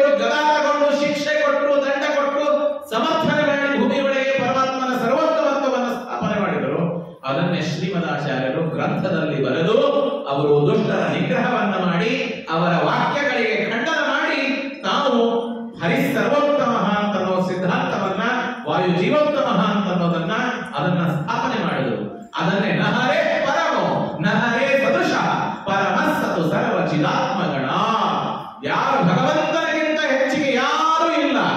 ಏನಂತಂದ್ರೆ ಹೇಳ್ತಾರೆ, ಎರಡು ಭುಜಗಳನ್ನ ಎತ್ತಿ ನಾನು ಹೇಳ್ತೇನೆ, ದೇವರಿಗಿಂತ ಉದ್ಧತ್ಯ ಭುಜ ಮುಚ್ಚತೆ. ವೇದಶಾಸ್ತ್ರ ಪರಂ ನಾಸ್ತಿ ನದೈವಂ ಕೇಶವಾತ್ಮರಂ. ವೇದದಕ್ಕಿಂತ ದೊಡ್ಡದಾದ ಶಾಸ್ತ್ರ ಬೇರೆ ಯಾವುದೂ ಇಲ್ಲ, ಕೇಶವನಿಗಿಂತ ಬೇರೆ ದೊಡ್ಡ ದೇವರು ಯಾರೂ ಇಲ್ಲ ಅಂತ ಅನ್ನೋದನ್ನು ನಾನು ಎತ್ತಿ ಡಂಗುರವನ್ನ ಸಾರ್ತೇನೆ ಅಂತ ಶ್ರೀಮದಾಚಾರ್ಯರು ಮಧ್ವಮತದ ಸಿದ್ಧಾಂತದ ದುರ್ದುಮೆಯನ್ನ ಆಕಾಶಕ್ಕೆ ಮುಟ್ಟಿಸಿರ್ತಕ್ಕಂತಹ ಮಹಾ ದೊಡ್ಡ ನಮಗೆ ಗುರುಗಳಾಗಿ ವಾಯುದೇವರೇ ಸಾಕ್ಷಾತ್ ಇವತ್ತಿನ ದಿವಸ ಜನ್ಮ, ಅವರ ಜಯಂತಿ ತನ್ನಿಮಿತ್ತಕವಾಗಿ ಅವರ ಸ್ಮರಣೆಯನ್ನು ನಾವು ಮಾಡುವುದು. ಅಂತಹ ಒಂದು ಮಂಗಲವಾದ ಪ್ರಸಂಗ. ಆಕಾಶರಾಜ ಕೇಳಿದ್ದೇನು, ನನಗೆ ಬೇರೆ ಏನು ಬೇಡ, ಎಲ್ಲವೂ ನಿನ್ನ ಭಗ ಅನುಗ್ರಹದಿಂದ ಇದೆ. ಆಸ್ತಿ ಇದೆ, ಅಂತಸ್ತು ಇದೆ, ಹಣ ಇದೆ, ಕಾಸೆ ಇದೆ, ಎಲ್ಲ ಇದೆ. ನನಗೆ ಬೇಕಾದದ್ದು ಭಗವಂತನಲ್ಲಿ ಭಕ್ತಿ ಬಂದೇ ಬೇಕು ಅಂತ ತಿಳ್ಕೊಂಡು ಹೇಳಿ ನನಗೆ ಭಕ್ತಿಯನ್ನು ಕೊಡುವಂತಂದಾಗ ಪರಮಾತ್ಮ ಅದನ್ನು ಅನುಗ್ರಹ ಮಾಡಿದ್ದಾನೆ. ಅದಾದ್ಮೇಲೆ ತನ್ನ ಶಾಲಕ ವಸುದಾನ ಅವನಿಗೆ ತನ್ನ ಮೈ ಮೇಲೆ ಇರುವ ಉತ್ತರಿಯನ್ನ ಕೊಟ್ಟಿದ್ದಾನೆ ಪರಮಾತ್ಮ. ಏನ್ರಿ ಎಷ್ಟು ಮದುವೆ ಮಾಡ್ಕೊಂಡ ಹೊಸದೊಂದು ಕೊಡಬಾರ್ದೇನು, ನಮ್ ಬುದ್ಧಿ ಅಷ್ಟೇ ರೀ. ಆದ್ರೆ ಯಾವಾಗಲೂ ಕೂಡ ದೊಡ್ಡವರು ತಾವು ಬಳಸಿದ್ದು ಮೈ ಮೇಲೆ ಹಾಕೊಂಡಿದ್ದು ಅವರು ನಮಗೆ ಅನುಗ್ರಹ ಮಾಡಿ ಕೊಡ್ತಾರೆ ಅಂತಂದ್ರೆ ಅದು ಸಾಧಾರಣ ಅಲ್ರಿ, ಕೃಪಾ ಕವಚ. ಅದು ತಗೊಳ್ಳಿಕ್ಕೆ ನಾನು 10 ಲಕ್ಷ ರೂಪಾಯಿ ಕೊಟ್ಟು ಸಾಮಾನು ತರಬಹುದು, ಆ ಸಾಮಾನಕ್ಕೆ ಬೆಲೆ ಇರೋದಿಲ್ಲ. ದೊಡ್ಡವರು ತಾಯಿ ಕೊಟ್ಟದ್ದು, ಅಜ್ಜಿ ಕೊಟ್ಟಿದ್ದು, ಮುತ್ತಜ್ಜಿ ಕೊಟ್ಟಿದ್ದು, ಅದು ಎಷ್ಟು ಅದ್ರ ಬಗ್ಗೆ ಒಂದು ಕಾಳಜಿ ಇರ್ತದೆ ನೋಡ್ರಿ, ಅದು ಎಷ್ಟು ನಮಗೆ ಗೌರವ ಇರ್ತದೆ ಅದರ ಬಗ್ಗೆ. ಅದು ಎಲ್ಲರಿಗೂ ಅದರ ಬಗ್ಗೆ ಒಂದು ಆಕಾಶದ ಪರಮಾತ್ಮ ತನ್ನ ಶಾಲಕ ವಸುದಾನನಿಗೆ ಅದನ್ನ ಕೊಟ್ಟಿದ್ದಾನೆ. ಪುತ್ರಿ ಗಚ್ಛಾಮಿನಗರಂ ವಿಹರಸ್ವ ಹರಿಪ್ರಿಯೆ. ಆಕಾಶರಾಜ ಹೇಳ್ತಾನೆ, ನಾನು ನನ್ನ ಮನೆಗೆ ಹೋಗ್ತಾ ಇದ್ದೀನಮ್ಮ. ಆ ಪರಮಾತ್ಮನಿಗೆ ನೀನು ಏನು ಬೇಕು ಎಲ್ಲ ಸೇವೆಗಳನ್ನ ಮಾಡಬೇಕು ಅಂತ ತಿಳ್ಕೊಂಡು ಹೇಳಿ, ಆವಾಗ ಮದುವೆ ಆಗುವಾಗ ಪುರೋಹಿತರು ಸಂಕಲ್ಪವನ್ನು ಮಾಡಿಸ್ತಾರೆ. 6 ತಿಂಗಳವರೆಗೆ ಬೆಟ್ಟ ಏರಬಾರದು, ಆಮೇಲೆ ನದಿ ದಾಟಬಾರದು, ಗಿಡ ಹತ್ತಬಾರದು ಅಂತ ಎಲ್ಲ ಸಂಕಲ್ಪವನ್ನು ಹೇಳ್ತಾರೆ. ಅದರ ಪ್ರಕಾರ ಪರಮಾತ್ಮ ನೋಡ್ತಾನೆ, ಆಕಾಶರಾಜನ ಪಟ್ಟಣದಿಂದ ಹೊರಟಾಯಿತು.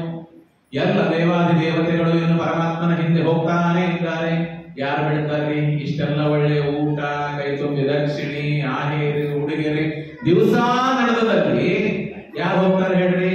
ನಾವಂತೂ ಹೋಗೋದಿಲ್ಲ. ನಿಮ್ಮಲ್ಲಿ ಯಾರಾದ್ರೂ ವಿರಕ್ತರಿದ್ರು ಬಿಡಬಹುದು.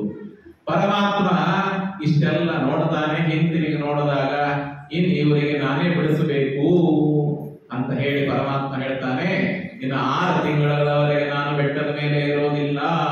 ಇವತ್ತು ನೀವು ಅಲ್ಲಿ ಹೋದರೆ ಅಲಿವೇಲ ಮಂಗಾಪುರಂ ಅಂತ ತಿರುಪತಿಯಲ್ಲಿ 10 ಕಿಲೋಮೀಟರ್ ಅಲ್ಲಿಂದ ಹೋದರೆ ಅಲ್ಲಿ ಒಂದು ವೆಂಕಪ್ಪನ ಮೇಲೆ ಯಾವ ತರಹದ ಮೂರ್ತಿ ಇದೆಯೋ ಅದೇ ತರಹದ ಮೂರ್ತಿ ಕೆಳಗಡೆ ಅಲ್ಲಿದೆ. ಅಲಿವೇಲ ಮಂಗಾಪುರಂ ಅಂತ ಅಲ್ಲಿ ಇದೆ. ಅಲ್ಲಿ ನೀವು ದರ್ಶನ ಮಾಡಿಕೊಂಡು ಪರಮಾತ್ಮ 6 ತಿಂಗಳ ಕಾಲ ಅಲ್ಲೇ ಇದ್ದ ಪರಮಾತ್ಮ ಅಲ್ಲಿದ್ದ ಮೇಲೆ ಬ್ರಹ್ಮಾದಿ ದೇವತೆಗಳು ಎಲ್ಲರೂ ತಮ್ಮ ಲೋಕಕ್ಕೆ ಹೋಗಿದ್ದಾರೆ. ಲಕ್ಷ್ಮೀ ದೇವಿಯು ಮತ್ತೆ ಕೊಲ್ಹಾಪುರಕ್ಕೆ ಅಲ್ಲಿಂದ ಹೋಗಿದ್ದಾಳೆ. ಈ ತರಹ ಮಹೋತ್ಸವವು ಎಲ್ಲವೂ ತುಂಬಾ ಜೋರಾಗಿ ನಡೆದಿದೆ. ನಡೆದ ಮೇಲೆ ಎಲ್ಲ ದೇವತೆಗಳು ಕೂಡ ತಮ್ಮ ಲೋಕಕ್ಕೆ ಹೋಗಿದ್ದಾರೆ. ಇಲ್ಲಿಯವರೆಗೆ ಈ ಶ್ರೀನಿವಾಸ ಕಲ್ಯಾಣದ ಕಥೆಯನ್ನ ಪರಮಾತ್ಮ 6 ತಿಂಗಳ ಕಾಲ ಅಲ್ಲಿ ಇದ್ದು ಅದಾದ ಮೇಲೆ ಮತ್ತೆ ಮೇಲೆ ಬೆಟ್ಟದ ಮೇಲೆ ಪರಮಾತ್ಮ ಅಲ್ಲಿ ಹೋಗ್ತಾನೆ ಅಂತನ್ನುವ ಶ್ರೀನಿವಾಸ ಕಲ್ಯಾಣದ ಕಥೆಯನ್ನು ಯತ್ಕಿಂಚಿತ್ತಾಗಿ, ಯಥಾಮತಿಯಾಗಿ, ಯಥಾಶಕ್ತಿಯಾಗಿ ಕಳೆದ 30-35 ವರ್ಷದಿಂದ ಇದು ಪ್ರವಾಹದಿಂದ ನಡೆದಿದೆ. ನಾನು ಜಾಗಗಳನ್ನ ಬದ್ಧ ಮಾಡಿದ್ದೇನೆ, ಆದರೆ ಕಥೆ ಮಾತ್ರ ದೇವರು ಅದನ್ನ ಇನ್ನೂ ನಡೆಸಿದ್ದಾನೆ. ಆದ್ದರಿಂದ ದೇವರ ಅನುಗ್ರಹ ನನ್ನ ಮೇಲೆ ಅದು ಸದಾಕಾಲ ಇರಲಿ. ಕಳೆದ 2 ವರ್ಷದಿಂದ ಈ ಕಥೆ, ಈ ಕಾರ್ಯಕ್ರಮ ನಾನು ನಿಮಗೆಲ್ಲರಿಗೂ ತಿಳಿದಂತೆ ಡೆಲ್ಲಿಯಲ್ಲಿ ಇದ್ದೆ. ಅಲ್ಲಿ ಬಿಟ್ಟು ಇಲ್ಲಿ ಬಂದಿವಿ. ಇಲ್ಲಿ ಬಂದ ಮೇಲೆ ಹೇಗೆ ಅಂತ ಅನ್ನೋ ಪ್ರಶ್ನೆ ಇತ್ತು. ದೇವರು ಅನುಕೂಲ ಮಾಡ್ಕೋತಾನೆ. ದೇವರಿಗೆ ಎಲ್ಲ ಬೇಕು, ದೇವರಿಗೆ ಎಲ್ಲ. ಎಲ್ಲ ಇಲ್ಲಿಯ ಕಾರ್ಯಾಧ್ಯಕ್ಷರು, ನಮ್ಮ ಅಧ್ಯಕ್ಷರು, ಕುಲಕರ್ಣಿ ಅವರು, ಎಲ್ಲ ಉಳಿದ ಕಮಿಟಿಯವರು ಎಲ್ಲರೂ ಅದನ್ನ ವಿಚಾರ ಮಾಡಿ ಈ ಮಂಗಳ ಕಾರ್ಯಕ್ರಮ, ದೇವರ ಮಂಗಳ ಕಾರ್ಯಕ್ರಮವನ್ನು ನೋಡತಕ್ಕಂತಹ ಸೌಭಾಗ್ಯವನ್ನ ನೋಡೋದಕ್ಕಾಗಿ ಎಲ್ಲ ಮಹನೀಯರು ಅನುಕೂಲ ಮಾಡಿದ್ದಾರೆ. ಮುಖ್ಯವಾಗಿ ತಪ್ಪದೇ 10 ದಿವಸ 11 ದಿವಸ ಈ ಬಾರಿ ಕಥೆಯನ್ನು ಕೇಳೋದಕ್ಕಾಗಿ ಅನೇಕ ಜನ ನಿಮ್ಮಲ್ಲೆಲ್ಲ ಬಂದಿದ್ದೀರಿ. ನಿಮಗೆ ಯಾರಿಗೆ ಅನುಕೂಲ ಆಗಿಲ್ಲ ಬರಲಿಕ್ಕೆ, ಅವರು ಯಾವ ತರಹದ ಮನಸ್ಸಿನಲ್ಲಿ ಏನು ಕೂಡ ಬೇಸರ ಮಾಡಿಕೊಳ್ಳದೇನೆ ಮತ್ತೆ ಈ ಕಥೆ ಇನ್ನ ಮೇಲೆ ದೇವರು ನನಗೆ ಎಲ್ಲಿಯವರೆಗೆ ಶಕ್ತಿ ಕೊಡ್ತಾನೆ, ಈ ಆಚಂದ್ರಾತ್ಮಕವಾಗಿ ಈ ಮಠ ಇರುವವರೆಗೆ, ನನ್ನ ಶಕ್ತಿ ಇರುವವರೆಗೆ ನಾನು ಹೇಳ್ತಾ ಇರ್ತೇನೆ. ನೀವೆಲ್ಲರೂ ಕೂಡ ಈ ಕಥೆಯನ್ನ ಇಲ್ಲಿ ಬಂದು ಅದನ್ನ ಕೇಳಬೇಕು.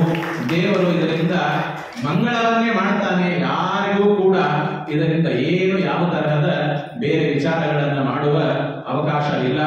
ಅಂತಹ ಈ ಅವಕಾಶ ಮಾಡಿದ ಎಲ್ಲ ಕಾರ್ಯಕ್ರಮಕ್ಕಾಗಿ ವ್ಯವಸ್ಥೆ ಮಾಡಿದ ಎಲ್ಲರಿಗೂ ಕೂಡ ಭಕ್ತಿಯಿಂದ ಬಂದು ಕಥೆಯನ್ನ ಕೇಳಿದ್ದು ಕೂಡ ಅಷ್ಟೇ ಪುಣ್ಯ ಇದೆ.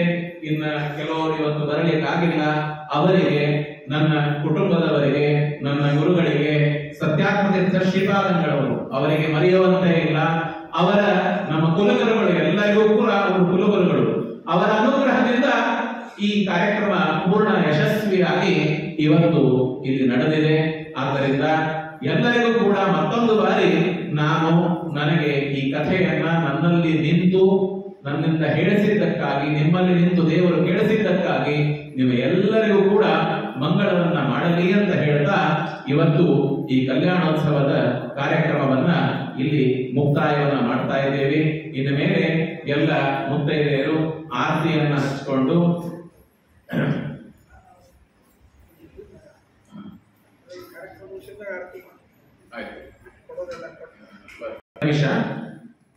ಮೇಲೆ ಇಲ್ಲಿಯವರೆಗೆ ನಾವು ಈ ಮಠ ಕಟ್ಟಿ 23 ವರ್ಷಗಳಾದವು. ಶ್ರೀನಿವಾಸ ಕಲ್ಯಾಣ ನಮ್ಮ ಮಠದಲ್ಲಿ ಆಗ್ತಿರಲಿಲ್ಲ.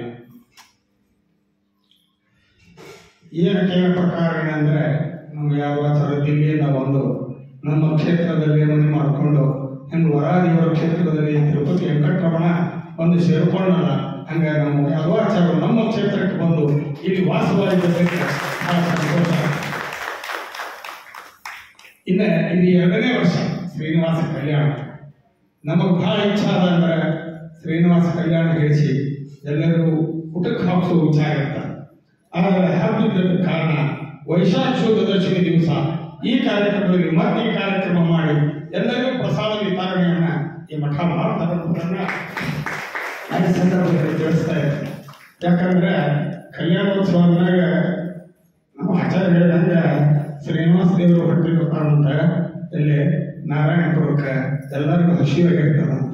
ಅವ್ರು ಹೇಳ್ತಾರಂತ ಎಲ್ಲರಿಗೂ ಹಸಿವಾಗ್ಯದ ಊಟಕ್ಕೆ ಹಾಕ್ಬೇಕು ಅಂತ ಹೇಳಿದಾಗ ಶುಕಾಚಾರ್ಯ ಸ್ಥಳದಲ್ಲಿ ಶುಕಾಚಾರ್ಯರು ಶ್ರೀನಿವಾಸ ದೇವರಿಗೆ ಒಬ್ಬರಿಗೆ ಊಟಕ್ಕೆ ಹಾಕ್ತಾರೆ.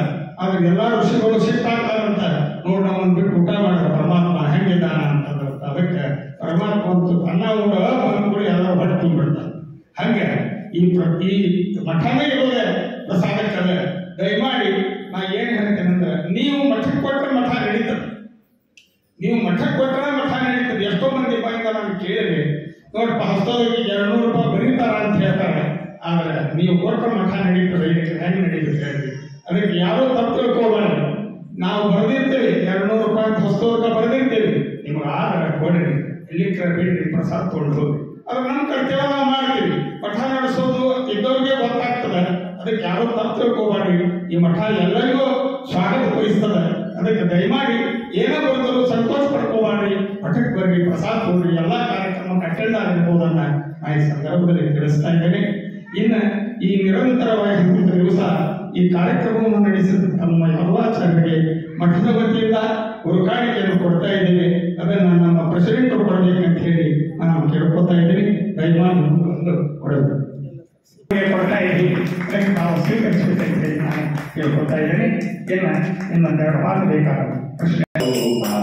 ಜಯ ವಿಶ್ರವಸ ಸುತವಿ ಭೌಮೆ ಜಯ ಕೌಮಾರೆ ಯದುಕುಲ ತಿಲಕ ಜಯ ವೃಂದಾವನ ಚರಣೇಶ ಜಯವರ್ಧಾನೆ ವೇಣುವಂಜನ ಜಯ ಕೌಮಾರೆ ರುಕ್ಮಿಣಿ ನಾಯಕ ಜಯ ಗೋವಿಂದ ಮತ್ಸ್ಯವಲ್ಲಭ ಪಾಂಡವ ಬಂಧು ಖಗವರ ವಾಹನ ಜಯ ಪೀಠಾರೆ ಜಯ ಕುಂಕುಮಾಂಕಿತಂಗ ಪಾಂಚಾಲಿ ಹರಿ ಪಾಲನ ಜಯ ಭೋ ಜಯ ಭೋ ಬೀಜನ ರಂಜನ ಜಯ ಭೋ ಜಯ ರಾಸೋತ್ಸವ ವ್ರತಲಕ್ಷ್ಮೀಶ ಸತತ ಸುಖಾರ್ಣವ ಜಯ ಕಂಜಾಕ್ಷ ಜಯ ಜನನಿ ಕರವಾಸ ಸುವರ್ಧ ಹರಣಾನ್ನವನಿ ಕರ್ಕ ಸುರೇಶ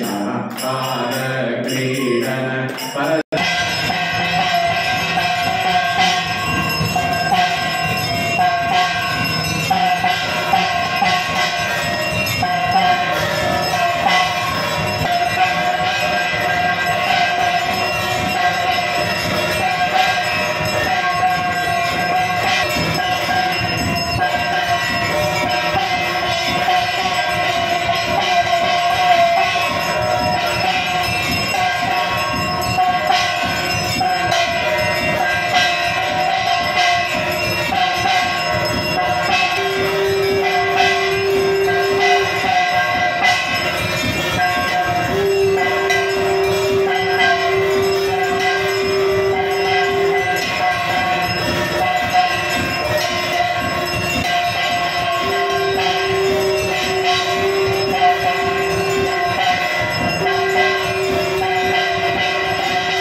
ಎಂದಿಗೆ ನಿನ್ನ ಪಾದಾಬ್ಜವ ಮಂದುರ ಸುಖ ಎಂದಿಗೆ ಸತ್ಯವೋ ಮಾಧವ